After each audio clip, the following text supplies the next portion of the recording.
എല്ലാവരെയും ഈ പരിപാടിയിലേക്ക് ഹാർദമായി സ്വാഗതം ചെയ്യുന്നു.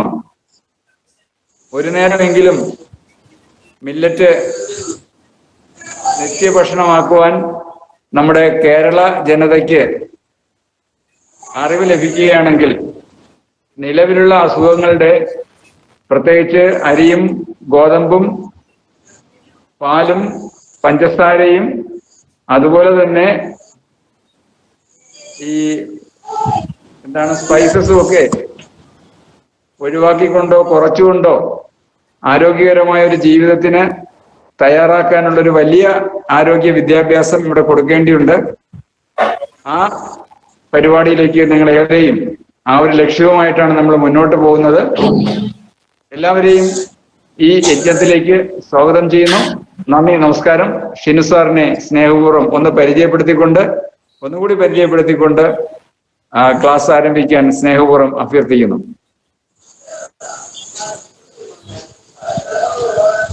പ്രിയപ്പെട്ട കർഷകരെ, എല്ലാവർക്കും നമസ്കാരം. എന്റെ ശബ്ദം കേൾക്കാമോ?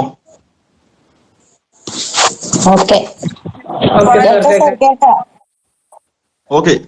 പ്രിയപ്പെട്ട കർഷക സുഹൃത്തുക്കളെ, എല്ലാവർക്കും നമസ്കാരം. എന്റെ പേര് എസ് കെ ഷിനു എന്നാണ്. ഞാൻ എന്റെ സ്ഥലം എന്ന് പറഞ്ഞാൽ തിരുവനന്തപുരം ജില്ലയിലെ ചെങ്കൽ പഞ്ചായത്താണ്. ഇപ്പോൾ കഴിഞ്ഞ ഒരു 10-12 വർഷക്കാലമായി കാർഷിക വികസന കർഷക ക്ഷേമ വകുപ്പിലാണ് ജോലി ചെയ്യുന്നത്. അപ്പോൾ 2023 അന്താരാഷ്ട്ര ചെറുധാന്യ വർഷവുമായി ബന്ധപ്പെട്ട് ചെറുധാന്യങ്ങളെ കുറിച്ച് കൂടുതൽ അറിയുവാനും കൂടുതൽ പഠിക്കുവാനും കഴിഞ്ഞിട്ടുണ്ട്. നിങ്ങളെപ്പോലെ തന്നെ നമുക്ക് കൂടുതൽ ചെറുധാന്യങ്ങളുമായി ബന്ധപ്പെട്ട് ഇടപെടാനും ചെറുധാന്യ ഭക്ഷണങ്ങൾ കഴിക്കാനും ചെറുധാന്യങ്ങളുടെ പ്രാധാന്യം എന്താണെന്ന് വിദ്യാർത്ഥികളെയും കുറെ കർഷകരെയൊക്കെ പഠിപ്പിക്കുവാനും എനിക്ക് കഴിഞ്ഞിട്ടുള്ളതിൽ ഏറെ സന്തോഷമുണ്ട്. അപ്പോൾ ഈ 2023 അന്താരാഷ്ട്ര ചെറുധാന്യ വർഷമായിട്ട് പ്രഖ്യാപിച്ചതിന്റെ ഭാഗമായിട്ട് ചെറുധാന്യങ്ങൾ കൃഷി ചെയ്യണം എന്ന ഒരു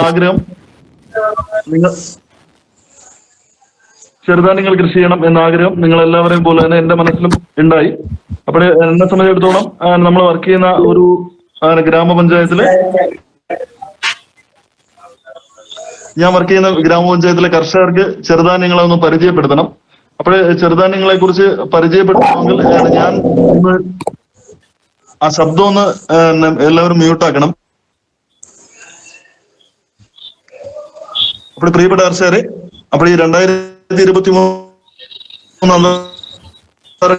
ചെറുധാന്യ വർഷാചരണത്തിന്റെ ഭാഗമായി നമ്മുടെ പഞ്ചായത്തിലെ കർഷകരെ ചെറുധാന്യ കൃഷി പഠിപ്പിക്കണം എന്ന ആഗ്രഹത്തിന്റെ ഭാഗമായി ആദ്യം ഞാൻ ചെറുധാന്യങ്ങളെ കുറിച്ച് പഠിക്കണം എന്ന് തീരുമാനിച്ചു. അതിന്റെ ഭാഗമായിട്ട് ഞാനും എന്റെ കൂടെ നമ്മുടെ ഒരു കർഷകനായിട്ടുള്ള നമുക്ക് സംസ്ഥാനത്ത് തന്നെ ചെറുധാന്യ കൃഷിയുമായി ബന്ധപ്പെട്ട് വളരെ ആത്മാർത്ഥമായിട്ട് പ്രവർത്തിക്കുന്ന ഒരു ജൈവരാജ്യം മനോജ് എന്ന ഒരു കർഷകനുണ്ട്.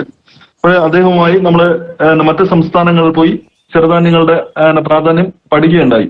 അപ്പോൾ ചെറുധാന്യങ്ങളെ കുറിച്ച് പഠിക്കുവാനായിട്ട് ആദ്യം ഞങ്ങൾ പോയതെന്ന് പറഞ്ഞു കഴിഞ്ഞാൽ നമ്മുടെ കോയമ്പത്തൂരുള്ള തമിഴ്നാട് അഗ്രികൾച്ചർ യൂണിവേഴ്സിറ്റിയിലാണ് ആദ്യമായിട്ട് പോയത്. അപ്പോൾ അവിടെ പോയപ്പോൾ അവിടെ നന്നായിട്ട് ചെറുധാന്യങ്ങളുടെ പ്രദർശന തോട്ടങ്ങളൊക്കെ അടിപൊളിയായിട്ട് ഒരുക്കിയിട്ടുണ്ട്. അപ്പോൾ അത് കണ്ടപ്പോൾ തന്നെ നമുക്ക് മനസ്സിൽ വളരെ സന്തോഷം തോന്നി, അതോടൊപ്പം തന്നെ വിഷമവും തോന്നി. കാരണം എന്ന് പറഞ്ഞു കഴിഞ്ഞാൽ നമ്മുടെ നാട്ടിൽ ഇതുപോലെയുള്ള മനോഹരമായ തോട്ടങ്ങൾ നമുക്ക് ഉണ്ടാക്കിയെടുക്കാൻ കഴിയുമെന്ന ഒരു വിഷമവും നമുക്കുണ്ടായി. അത് നമ്മുടെ ഒരു ആശങ്കയായിരുന്നു. അപ്പോൾ നമുക്ക് മനസ്സിലൊരു വിഷമം ഉണ്ടാകുമ്പോൾ സ്വാഭാവികമായിട്ട് അത് ഏറ്റെടുത്ത് ചെയ്യണമെന്ന ഒരു താല്പര്യം നമ്മുടെയൊക്കെ മനസ്സിലുണ്ടാവുകയും അതിന്റെ ഭാഗമായിട്ട് നമ്മൾ തമിഴ്നാട് അഗ്രികൾച്ചർ യൂണിവേഴ്സിറ്റിയിൽ നിന്ന് നമുക്കൊരു 2 വെറൈറ്റി മണിച്ചോളത്തിന്റെയും ബജ്രയുടെയും 2 കിലോത്തുമായിട്ടാണ് നമ്മൾ അവിടെ നിന്ന് തിരിച്ചു മടങ്ങിയ സമയത്ത് എന്ന് പറഞ്ഞു കഴിഞ്ഞാൽ വരുന്ന വഴിക്ക് 1-2 തോട്ടങ്ങളുടെ സന്ദർശിക്കുകയുണ്ടായി. അപ്പോൾ അവിടുത്തെ കർഷകരുമായിട്ട് ചെറുധാന്യങ്ങളുടെ കൃഷി രീതിയെക്കുറിച്ചും ഏതൊക്കെ ചെറുധാന്യ ഇനങ്ങളുണ്ടെന്നും അപ്പോൾ നമ്മൾ എന്തൊക്കെ വളപ്രയോഗങ്ങൾ ചെയ്യണമെന്നും അവിടുത്തെ കർഷകരുമായിട്ട് ഒരു ആശയവിനിമയം നടത്തി കുറച്ച് അറിവുകൾ നേടുകയുണ്ടായി. അതിനുശേഷം നമ്മൾ ഈ ചെറുധാന്യങ്ങളുടെ വിത്തുമായി എറണാകുളത്ത് വന്ന് ഞാൻ വർക്ക് ചെയ്ത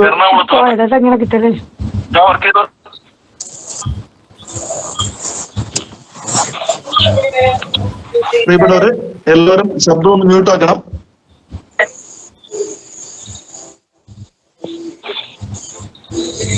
ഷിനു സാർ ഒരു മിനിറ്റ് ഒന്ന് പറഞ്ഞോട്ടെ. എല്ലാവരും ദയവായി മൈക്ക് മ്യൂട്ട് ചെയ്യുക, ഓഫ് ചെയ്യുക. സുശീല, ഷെരീഫ തുടങ്ങി എല്ലാവരും ഷിനു സാറിന്റെ റിക്വസ്റ്റുള്ള ക്യാമറയിൽ നിന്ന് ഒരു ശകലം കൂടി ബാക്കിലോട്ട് ഇരിക്കുകയാണെങ്കിൽ സാറിന്റെ മുഖം കിട്ടും. റൈറ്റ്. ഇപ്പൊ ഓക്കെ സാർ, കണ്ടിന്യൂ ചെയ്തോളൂ. ഷെരീഫ മൈക്ക് ഓഫ് ചെയ്തിട്ടില്ല. ഷെരീഫ മൈക്ക് ഓഫ് ചെയ്യാം.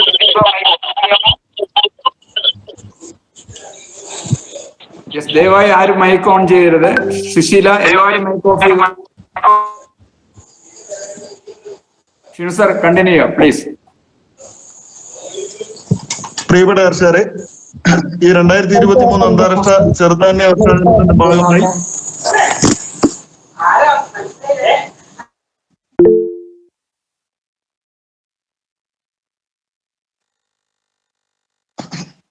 ഓക്കെ, അപ്പോൾ ക്ലാസ് തുടങ്ങിയാണ്. അപ്പോൾ ഈ 2023 അന്താരാഷ്ട്ര ചെറുധാന്യ വർഷാചരണത്തിന്റെ ഭാഗമായിട്ട് ചെറുധാന്യങ്ങളെ കുറിച്ച് കൂടുതൽ അറിയുവാനും പഠിക്കുവാനുമായി ആദ്യം ഞങ്ങൾ പോയതെന്ന് പറഞ്ഞു കഴിഞ്ഞാൽ കോയമ്പത്തൂരുള്ള തമിഴ്നാട് അഗ്രികൾച്ചർ യൂണിവേഴ്സിറ്റിയിലാണ്. അപ്പോൾ അവിടെ പോയപ്പോൾ അത്യാവശ്യം ചെറുധാന്യങ്ങളെ കുറിച്ച് ബേസിക് ആയിട്ടുള്ള കുറച്ച് കാര്യങ്ങൾ അവിടുത്തെ കൃഷി വിദഗ്ധന്മാർ നമുക്ക് പറഞ്ഞു തരികയുണ്ടായി. അപ്പോൾ അതിനുശേഷം നമ്മൾ അവിടെ നിന്ന് ഒരു 2 കിലോ ചെറുധാന്യ വിത്തുകളുമായിട്ടാണ് തിരിച്ച് ഞങ്ങൾ മടങ്ങിയത്. അപ്പോൾ ചെറുധാന്യ വിത്തുകളെ കുറിച്ച് പറയുമ്പോൾ, അപ്പോൾ ചെറുധാന്യ വിത്തിന്റെ സവിശേഷതയെ കുറിച്ച് ഞാൻ കൃത്യമായിട്ട് പറഞ്ഞുതരാം. നമ്മൾ വിത്ത് നമ്മൾ സെലക്ട് ചെയ്യുമ്പോൾ ഒരുപാട് കാര്യങ്ങൾ നമ്മൾ അറിയേണ്ടതായുണ്ട്. അപ്പോൾ വിത്തിന്റെ കാര്യം പറയുമ്പോൾ ഞാൻ അതിനെ കുറിച്ച് വ്യക്തമായിട്ട് പറയാം. അപ്പോൾ അവിടെ നിന്ന് മണിച്ചോളത്തിന്റെയും വജ്രയുടെയും നമ്മുടെ ഇവിടേക്ക് കമ്പെന്നൊക്കെ പറയും. അപ്പോൾ ഇതിന്റെ 2 വെറൈറ്റി ധാന്യങ്ങളുടെ വിത്തുമായിട്ടാണ് ഞങ്ങൾ മടങ്ങിയത്. മടങ്ങി വരുന്ന വഴിക്ക് 2-3 കൃഷിയിടങ്ങളിലേക്ക് ഇറങ്ങി അവിടെ കർഷകരുമായിട്ട് കുറച്ച് ആശയവിനിമയങ്ങൾ നടത്തി. കാരണം എന്ന് പറഞ്ഞാൽ കർഷകൻ പറഞ്ഞു തരുന്ന അറിവെന്ന് പറഞ്ഞാൽ വളരെ വലുതാണ്. ഒരു പുസ്തകം നോക്കി വായിച്ച് പഠിക്കുക, അതിൽ ഒരു പുസ്തകം നോക്കി പഠിച്ച ഒരാൾ പറയുക ചെയ്യുന്നതിനേക്കാൾ നല്ലതാണ് ഒരു കർഷകന്റെ കൃഷിയിടത്തിൽ പോയി അയാൾ എന്തൊക്കെ വളപ്രയോഗങ്ങൾ ചെയ്യുന്നുവെന്നും ജലസേചന പ്രവർത്തനങ്ങൾ ചെയ്യുന്നുവെന്നും കൃത്യമായിട്ട് കീടരോഗ നിയന്ത്രണ മാർഗങ്ങൾ എന്തൊക്കെ ചെയ്യുന്നുവെന്നും നമുക്ക് മനസ്സിലാക്കിയാൽ മാത്രമേ നമുക്ക് കൂടുതൽ ഒരു ഊർജിതമായി കൃത്യമായിട്ട് കഴിയൂ എന്ന ബോധ്യമുള്ളത് കൊണ്ട് നമ്മൾ കർഷക കൃഷിയിടങ്ങളിൽ പോയിട്ട് നന്നായിട്ട് കാര്യങ്ങളൊക്കെ മനസ്സിലാക്കി ഇപ്പോഴുള്ള ധാരാളം യാത്രകളുമായി ബന്ധപ്പെട്ട് നടത്തിയിട്ടുണ്ട്. തമിഴ്നാട്ടിലെ തന്നെ വിവിധ പ്രദേശങ്ങളിൽ പോയി അവിടുത്തെ കർഷകരുമായിട്ട് സംസാരിക്കുകയുണ്ടായി. അതോടൊപ്പം തന്നെ നമ്മുടെ തമിഴ്നാട്ടിലുള്ള ഒരു ദക്ഷിണേന്ത്യയിലെ തന്നെ ഏറ്റവും വലിയൊരു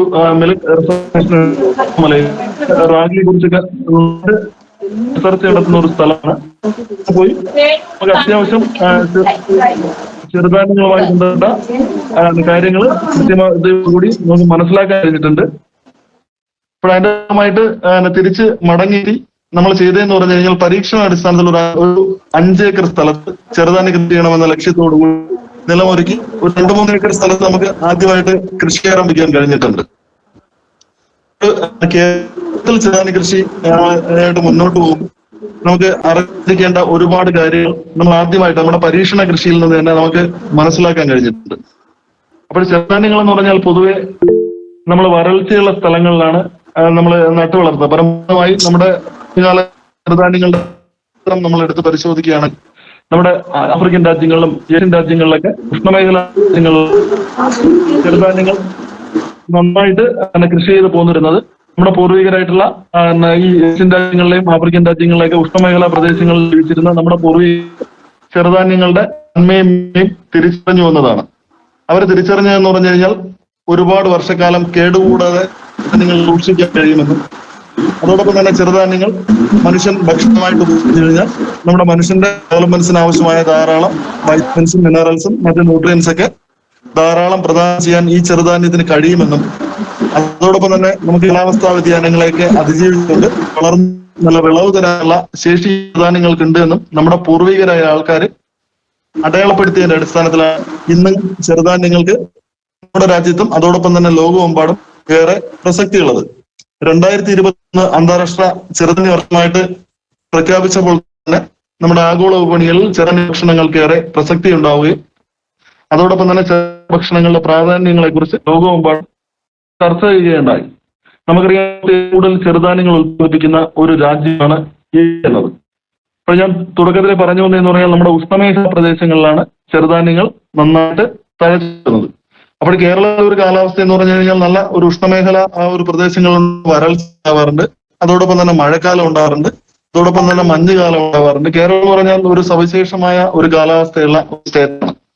നമുക്ക് മറ്റ് സംസ്ഥാനങ്ങളിലൊക്കെ പോയി കഴിഞ്ഞാൽ നമ്മുടെ തൊട്ടടുത്ത സംസ്ഥാനമായ നമ്മൾ തമിഴ്നാടിനെ എടുത്ത് പരിശോധിച്ചാലോ അല്ലെങ്കിൽ തൊട്ടടുത്ത സംസ്ഥാനമായ കർണാടകത്തെ എടുത്ത് പരിശോധിച്ചാലോ ഇവിടെ എന്ന് പറഞ്ഞാൽ കേരളത്തിലുള്ളതിനേക്കാൾ ഒരു ചൂടുള്ള ഒരു പ്രദേശമാണ്.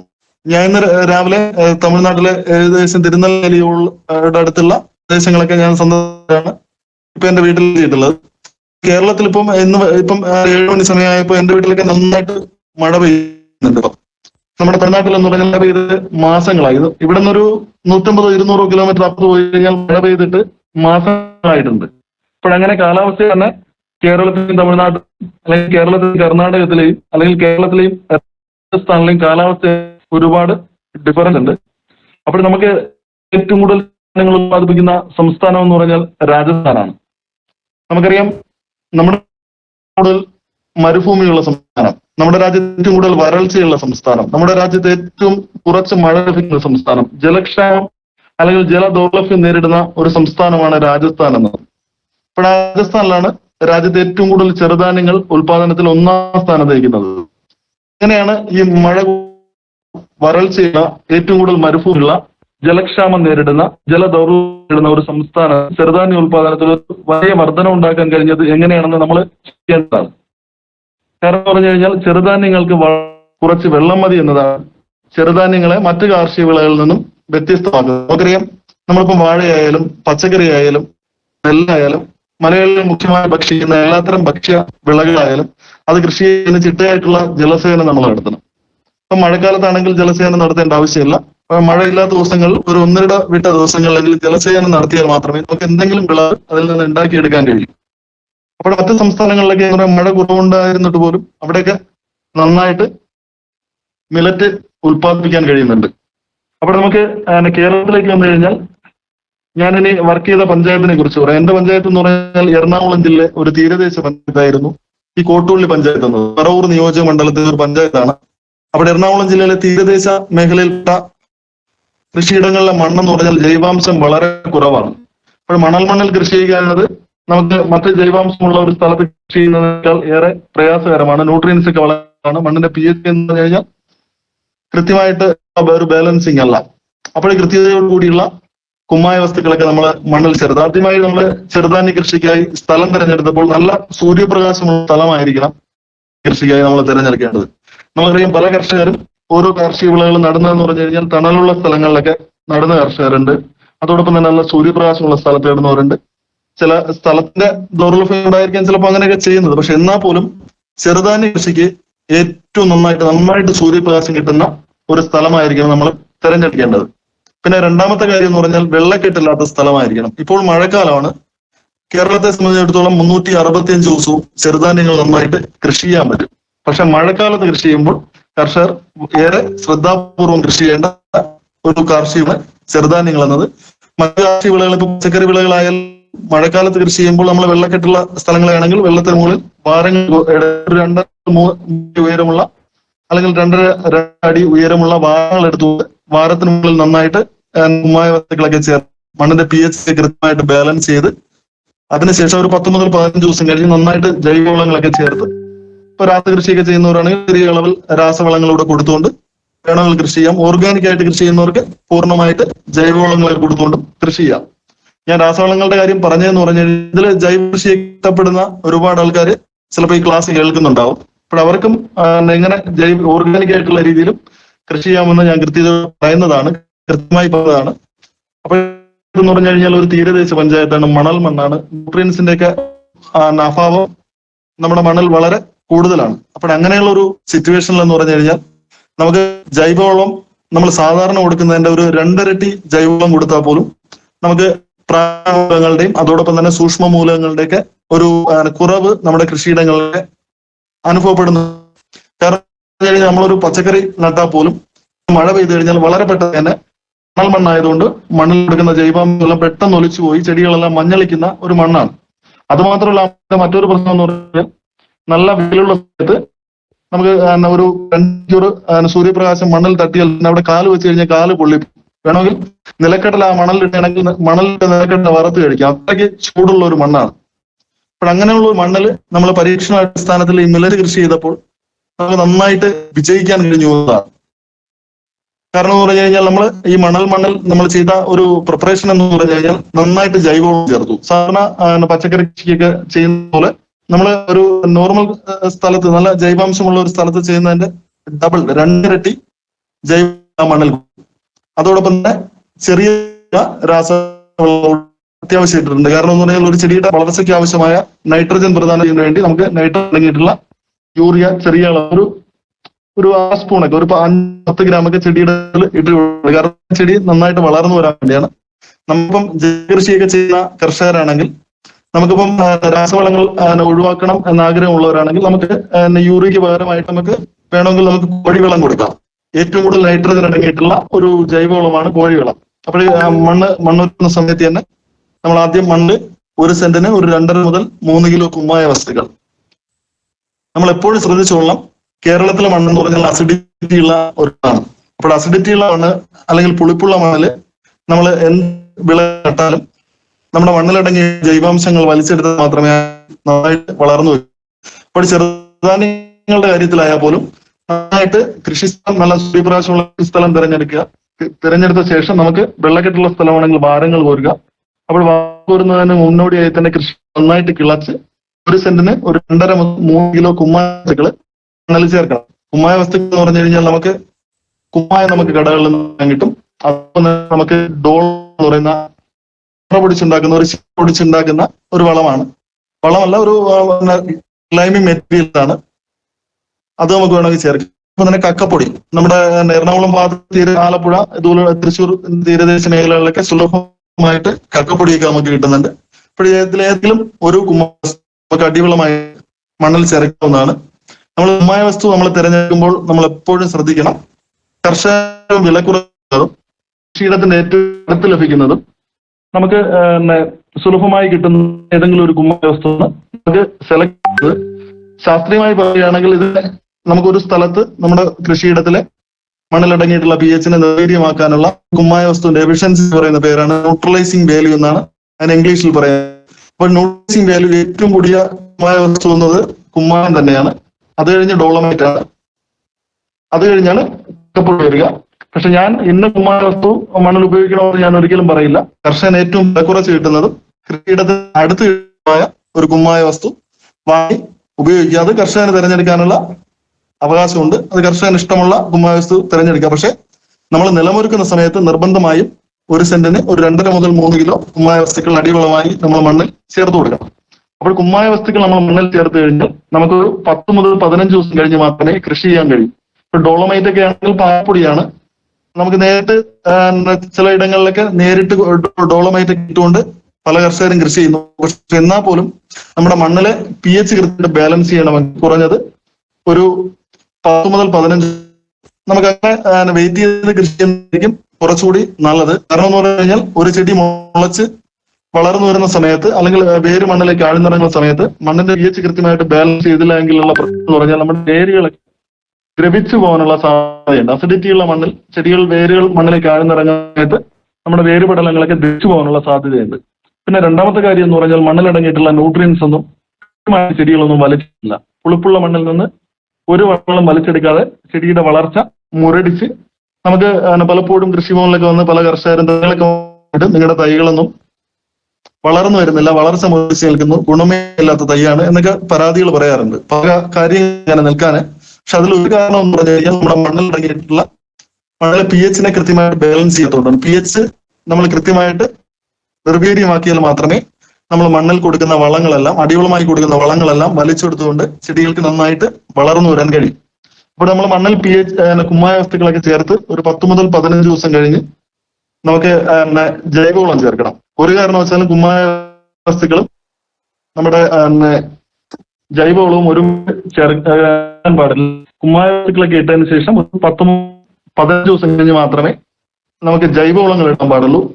നമുക്ക് നിലമൊരുക്കുന്ന സമയത്ത് ശരാശരി ഒരു നോർമൽ ജൈവാംശമുള്ള സാധാരണ കൃഷിയിടങ്ങളിലൊക്കെ ഒരു 80 മുതൽ 100 കിലോ ജൈവവളം അടിവളമായി കൊടുക്കണം. നമുക്കിപ്പോ മഴക്കാലമാണ്, ഞാൻ നേരത്തെ പറഞ്ഞതുപോലെ വാരങ്ങളൊക്കെ എടുത്താണ് കൃഷി ചെയ്യുന്നതെങ്കിൽ നമുക്ക് നന്നായിട്ട് വാരങ്ങളൊക്കെ എടുക്കുന്ന സമയത്ത് തന്നെ കുമ്മായ വസ്തുക്കളൊക്കെ ചേർത്ത ശേഷം വാരങ്ങളുടെ നടുവിലായി ഒരു ചെറിയ ചാ എടുത്തതിന് ശേഷം നന്നായിട്ട് ജൈവവളം അതിനുശേഷം മണ്ണൊക്കെ പുറത്ത് ഒന്ന് ഇട്ട് ലെവൽ ചെയ്തതിന് ശേഷം നമ്മുടെ ചെറുധാന്യങ്ങളുടെ വിത്ത് വിതയ്ക്കാവുന്നതാണ്. ഇപ്പം വെള്ളക്കെട്ടില്ലാത്ത സ്ഥലമാണെങ്കിൽ നമുക്ക് നന്നായി ട്രാക്ടർ ഉപയോഗിച്ച് ഒരു കിളകിളച്ച ശേഷം കുമ്മായം ഒരു 10 മുതൽ 15 ദിവസം ഒന്നുകൂടെ നന്നായിട്ട് ഒരു 80 മുതൽ 100 കിലോ ജൈവമൊക്കെ ഇട്ട് ഒരിക്കൽ കൂടെ ട്രാക്ടർ അടിച്ച് നമുക്ക് അവിടെ വേണം ചെറുധാന്യങ്ങൾ വിതയ്ക്കാവുന്നതാണ്. അപ്പൊ ഇങ്ങനെയാണ് നമ്മൾ മണ്ണൊരുക്കുന്നതുമായി ബന്ധപ്പെട്ട് എനിക്ക് പറയാനുള്ളത്.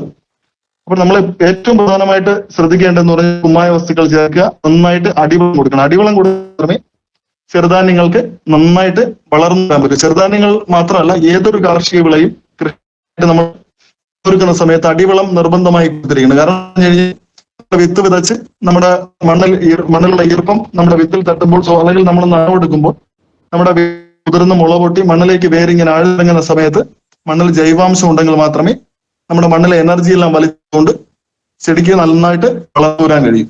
അതുകൊണ്ട് അടിവളം കൊടുക്കാൻ എല്ലാ കർഷകരും കൃത്യമായിട്ട് ശ്രദ്ധിക്കണം. ഇപ്പോൾ പഞ്ചായത്തിലും ആദ്യമായിട്ട് കൃഷി ആരംഭിച്ചപ്പോൾ അടിവളം കൊടുത്തു, ചെറുധാന്യങ്ങളുടെ വിത്ത് നമ്മൾ വിതയ്ക്കുകയാണ്. അപ്പോൾ നമ്മൾ ചെറുധാന്യങ്ങളുടെ വിത്ത് തിരഞ്ഞെടുക്കുമ്പോൾ ശ്രദ്ധിക്കേണ്ട കാര്യങ്ങളെ കുറിച്ചാണ് ഞാൻ പറയുന്നത്. അപ്പോൾ ചെറുധാന്യങ്ങളുടെ വിത്ത് കുറിച്ച് കൂടുതൽ അറിയാൻ കഴിഞ്ഞത് കോയമ്പത്തൂർ തമിഴ്നാട് അഗ്രികൾച്ചർ യൂണിവേഴ്സിറ്റി എന്നാണ്. അപ്പോൾ തമിഴ്നാട് അഗ്രികൾച്ചർ യൂണിവേഴ്സിറ്റി പോലെ തന്നെ കേരളത്തിലും ഗവേഷണ സ്ഥാപനമുണ്ട്. ചിലപ്പോൾ നമ്മൾ കേരളത്തിലായതുകൊണ്ട് നമുക്കൊക്കെ ഒരു ആശങ്ക തോന്നാം, എന്തുകൊണ്ടാണ് നമ്മുടെ കാർഷിക സർവകലാശാലകൾ ചെറുധാന്യത്തിന്റെ വ്യാപന രംഗത്തും ചെറുധാന്യങ്ങളുടെ ഗവേഷണ രംഗത്തും വലിയ ഒരു വികാസം ഉണ്ടാകാത്തത്. ചിലപ്പോൾ ഒരു ആശങ്ക ചിലപ്പോൾ നമുക്ക് തോന്നാൻ സാധ്യതയുണ്ട്. എന്തുകൊണ്ടെന്ന് വെച്ച് കഴിഞ്ഞാൽ നമ്മുടെ സംസ്ഥാനത്തിന്റെ മുഖ്യമായ വിള ചെറുധാന്യങ്ങളല്ല എന്നർത്ഥം. അപ്പോൾ തമിഴ്നാടിനെ സംബന്ധിച്ചുള്ള നമ്മുടെ വ്യാവസായിക അടിസ്ഥാനത്തിൽ ഏക്കർ കണക്കിന് സ്ഥലത്ത് മില്ലറ്റ് കൃഷി ചെയ്യുന്നത്. അപ്പോൾ അതുകൊണ്ട് മില്ലറ്റിനെ കുറിച്ചുള്ള റിസർച്ച് തമിഴ്നാട് അഗ്രികൾച്ചർ യൂണിവേഴ്സിറ്റി നടത്തുന്നുണ്ട്. ഇപ്പൊ ഇനിയിപ്പോ വരുന്ന കാലഘട്ടത്തിൽ ചിലപ്പോൾ നമ്മുടെ യൂണിവേഴ്സിറ്റികൾ നമ്മുടെ ഗവേഷണ സ്ഥാപനങ്ങളൊക്കെ ചെറുധാന്യങ്ങളുമായി ബന്ധപ്പെട്ട പരീക്ഷണങ്ങളും പുതിയ പുതിയ കണ്ടുപിടുത്തങ്ങളൊക്കെ നടത്തുമെന്നാണ് ഞാനും വിശ്വസിക്കുന്നത്.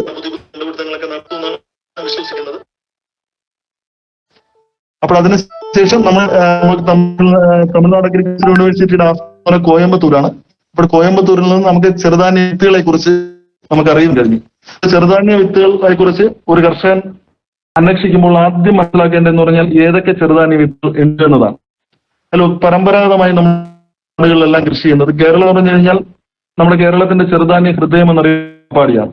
വ്യവസായ ആദ്യമായിട്ട് ചെറുധാന്യ കൃഷിയൊക്കെ തുടങ്ങിയതും അട്ടപ്പാടിയിലായിരിക്കാണ് സാധ്യത എന്നാണ് ഞാനും മനസ്സിലാക്കുന്നത്. അട്ടപ്പാടി മാത്രമല്ല, നമുക്ക് ഇടുക്കി ജില്ലയിലെ ആദിവാസി ഗോത്ര വിഭാഗക്കാരൊക്കെ താമസിക്കുന്ന ഇടങ്ങളിൽ കൃഷി ചെയ്തിട്ടുണ്ട്. ആലപ്പുഴ ജില്ലയിലെ തീരദേശ ഗ്രാമങ്ങളിലൊക്കെ നന്നായിട്ട് ചെറുധാന്യങ്ങളൊക്കെ കിട്ടുന്നുണ്ട്. പണ്ട് കാലം മുതലൊക്കെ തന്നെ നമ്മുടെ നാട്ടിൻപുറങ്ങളിലൊക്കെ റാഗിയെ സുലഭമായി വരുന്ന ഒരു ചരക്കൊക്കെ നമ്മുടെ നാട്ടിൻപുറങ്ങളിലൊക്കെ ഉണ്ട്. ഒരു 50 വയസ്സ് മുകളിൽ പ്രായമുള്ള ആൾക്കാർക്കൊക്കെ കൃത്യമായിട്ട് അറിയാം നമ്മുടെ നാട്ടിൻപുറങ്ങളിലൊക്കെ റാഗിയൊക്കെ കൃഷി ചെയ്യുന്ന ആ ഒരു സുവർണ്ണ കാലഘട്ടത്തെ കുറിച്ചൊക്കെ അറിയാമായിരിക്കും. പക്ഷെ എന്നാൽ പോലും ഒരു 20-30 വർഷത്തിന് ശേഷം കേരളത്തിന്റെ ഗ്രാമീണ മേഖലകളിൽ നിന്നും അപ്രത്യക്ഷമായിട്ടുള്ള ഒരു കാർഷിക വിളയാണ് ഈ ചെറുധാന്യങ്ങൾ എന്നത്. അപ്പോൾ ഒരു 20-30 അല്ലെങ്കിൽ 30 വയസ്സിന് ഇടയിൽ പ്രായമുള്ള ഒരു കേരള വ്യക്തിക്ക് ചെറുധാന്യങ്ങളെ കുറിച്ചുള്ള ഒരു ഉണ്ടാവണമെന്നില്ല.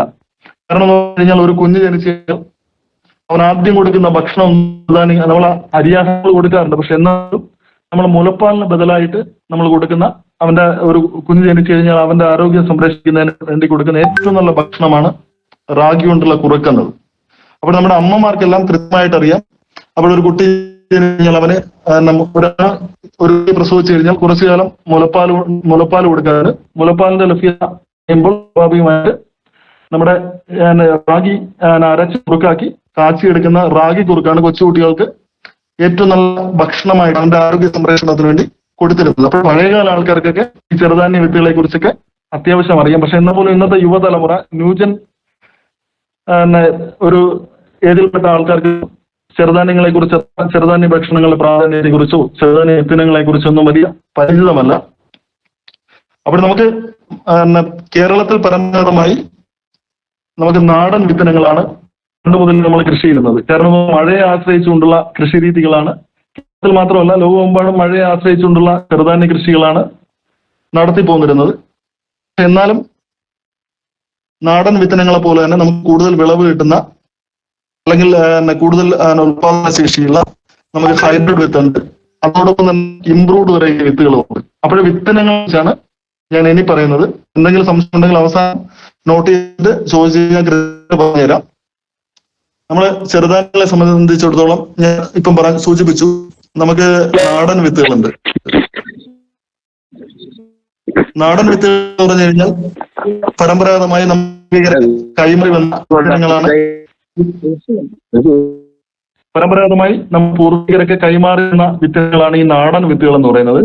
അപ്പൊ ഈ നാടൻ വിത്തുകൾ നമ്മൾ നടുമ്പോഴുള്ള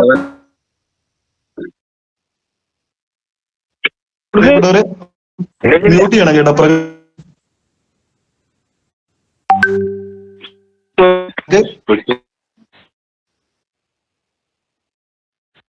അപ്പോൾ നാടൻ വിത്തുകൾ എന്ന് പറഞ്ഞു കഴിഞ്ഞാൽ പരമ്പരാഗതമായി നമ്മുടെ പൂർവികരെല്ലാം നമുക്ക് കൈമാറി വന്ന വിത്തുകളാണ് ഈ നാടൻ വിത്തുകൾ എന്നത്. അപ്പോൾ നാടൻ വിത്തുകളുടെ ഗുണങ്ങൾ അതോടൊപ്പം തന്നെ ദോഷങ്ങളുമുണ്ട്. അപ്പോൾ എന്തൊക്കെയാണ് ഗുണങ്ങളെന്നും എന്തൊക്കെയാണ് ദോഷങ്ങളെന്നും കൃത്യമായി പറയാം. നാടൻ വിത്തുകളുടെ ഗുണങ്ങൾ ആദ്യം പറയാം. നാടൻ വിത്തുകളുടെ പ്രത്യേകത പറഞ്ഞു കഴിഞ്ഞാൽ നല്ല പ്രതിരോധ ശേഷിയുള്ള വിത്തിനങ്ങളാണ് നാടൻ വിത്തുകൾ.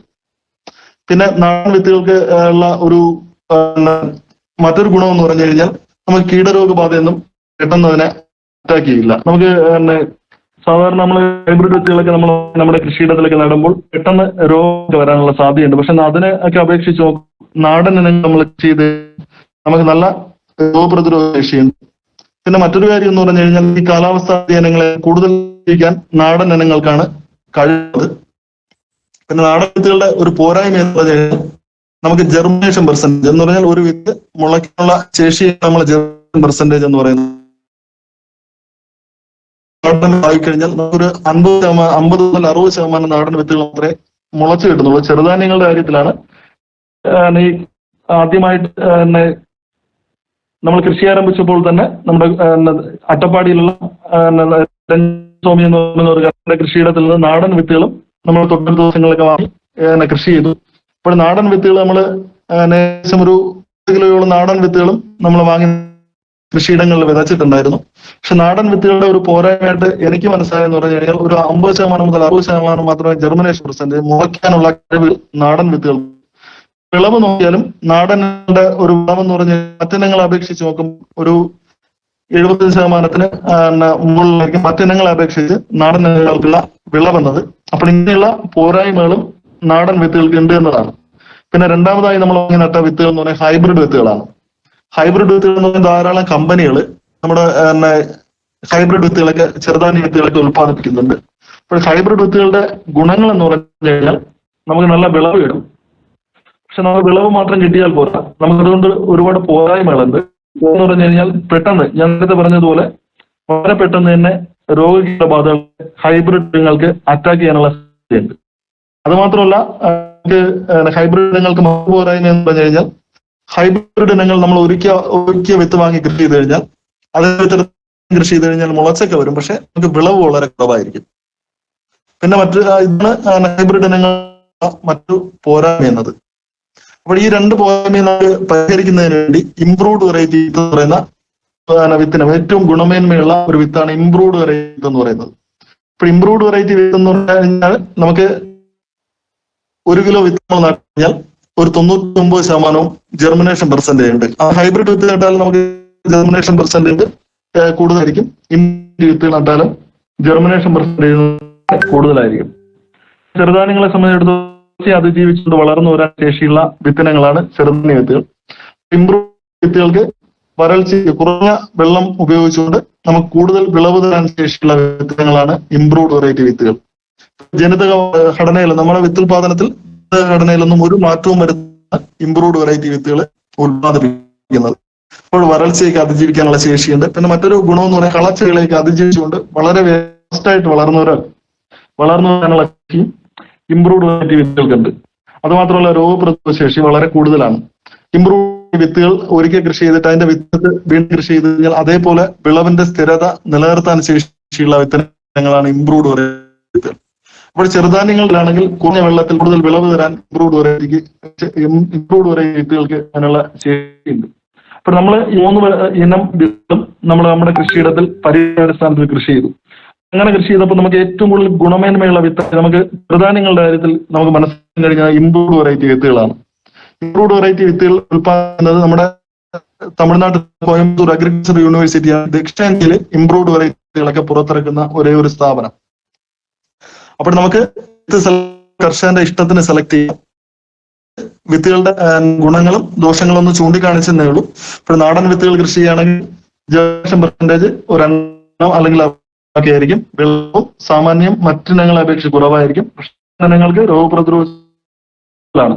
ഹൈബ്രിഡാണ് നമ്മൾ കൃഷി ഉദ്ദേശിക്കുന്നതെങ്കിൽ ഹൈബ്രിഡ് വിത്തുകൾക്ക് ജെർമിനേഷൻ പെർസെന്റേജ് ഒക്കെ വളരെ കൂടുതലായിരിക്കും, വിളവും കൂടുതലായിരിക്കും.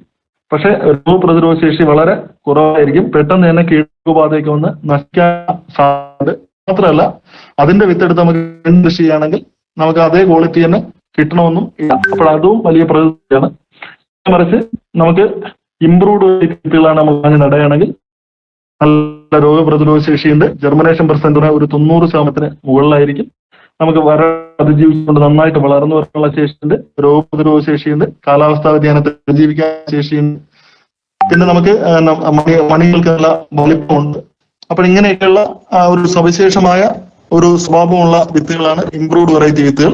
അപ്പോൾ നമുക്ക് ആർക്കെങ്കിലും ഇംപ്രൂവ്ഡ് വെറൈറ്റി വിത്ത് ആവശ്യമുണ്ടെങ്കിൽ നമ്മുടെ കോയമ്പത്തൂർ തമിഴ്നാട് അഗ്രികൾച്ചർ യൂണിവേഴ്സിറ്റിയുടെ അവരുടെ വിത്തുകൾ സ്ഥലമുണ്ട്. അപ്പോൾ അവിടെ പോയി കഴിഞ്ഞു കഴിഞ്ഞാൽ ഒരു കർഷകന് 2 കിലോ വിത്ത് നമുക്ക് അവിടെ നിന്ന് വാങ്ങാൻ പറ്റും.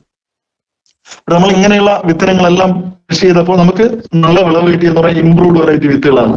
നമ്മൾ മണിച്ചോളം കൃഷി ചെയ്തപ്പോൾ ആദ്യം കൃഷി ചെയ്തത് മണിച്ചോളവും വജ്രയുമാണ്. മണിച്ചോളം കൃഷി ചെയ്തപ്പോൾ തന്നെ ഒരു കതിർക്കുല തന്നെ ഏകദേശം ഒരു 400 മുതൽ 600 ഗ്രാം തൂക്കമുള്ള കതിർക്കുല ഒരു കൃത്യമായിട്ട് വിളയിച്ചെടുക്കാൻ കഴിഞ്ഞിട്ടുണ്ട്. അവിടെ നമുക്ക് നമ്മുടെ പഞ്ചായത്തിൽ ഓർഗാനിക് ആയിട്ട് കൃഷി ചെയ്ത കർഷകരുണ്ട്, അതോടൊപ്പം ഇനോർഗാനിക് ആയിട്ട് കൃഷി ചെയ്ത കർഷകരുണ്ട്. ഏത് കൃഷിയാണ് നമ്മൾ സെലക്ട് ചെയ്യേണ്ടതെന്ന് കർഷകനാണ് തീരുമാനിക്കേണ്ടത്. പക്ഷെ നമുക്ക് കേരളത്തെ സംബന്ധിച്ചിടത്തോളം 360 നന്നായി കഴിയുന്ന വിളവുണ്ടാക്കി എടുക്കാൻ കഴിയുന്ന ഒരു കാർഷിക വിളയാണ് മില്ലറ്റ് എന്നത്. കൃത്യമായ നല്ല സ്ഥലമായി തിരഞ്ഞെടുക്കുക, നന്നായിട്ട് കുമ്മായങ്ങൾ ചേർത്ത് മണ്ണ് pH കൃത്യമായിട്ട് ബാലൻസ് ചെയ്യുക. അതോടൊപ്പം തന്നെ നന്നായിട്ട് അടിവളമായിട്ട് ജൈവവളങ്ങൾ എടുക്കുക. ജൈവവളങ്ങൾ ചേരുമ്പോൾ അത്യാവശ്യം വേണമെങ്കിൽ രാസവളങ്ങളുടെ വേണമെങ്കിൽ മാത്രം ജൈവാംശം കുറവുള്ള സ്ഥലങ്ങളായിരിക്കും. അവിടെ വേണമെങ്കിൽ നമുക്ക് അല്പം വളങ്ങളോട് വേണമെങ്കിൽ ചേർക്കാം. അത് കർഷകരുടെ ഇഷ്ടമാണ്, ചേർക്കുക. കൃഷിയിടത്തിൽ നട്ടിട്ടുള്ള ഗുണമേന്മയുള്ള വിത്തുകൾ കർഷകർ സെലക്ട് ചെയ്യുക. നാടൻ വിത്തുകൾ സെലക്ട് ചെയ്യാൻ ആഗ്രഹം ഉണ്ടെങ്കിൽ നമുക്ക് നാടൻ വിത്തനങ്ങൾ കൃഷി ചെയ്യാം. ഹൈബ്രിഡ് വിത്തുകൾ കൃഷി ചെയ്യാൻ താല്പര്യമുള്ളവർ ഹൈബ്രിഡ് ചെയ്യാം. അതോടൊപ്പം തന്നെ ഇംപ്രൂവ്ഡ് വെറൈറ്റി വിത്തുകൾ കൃഷി ചെയ്യാൻ താല്പര്യമുള്ളവർ ഇംപ്രൂവ്ഡ് വെറൈറ്റി കൃഷി ചെയ്യാം.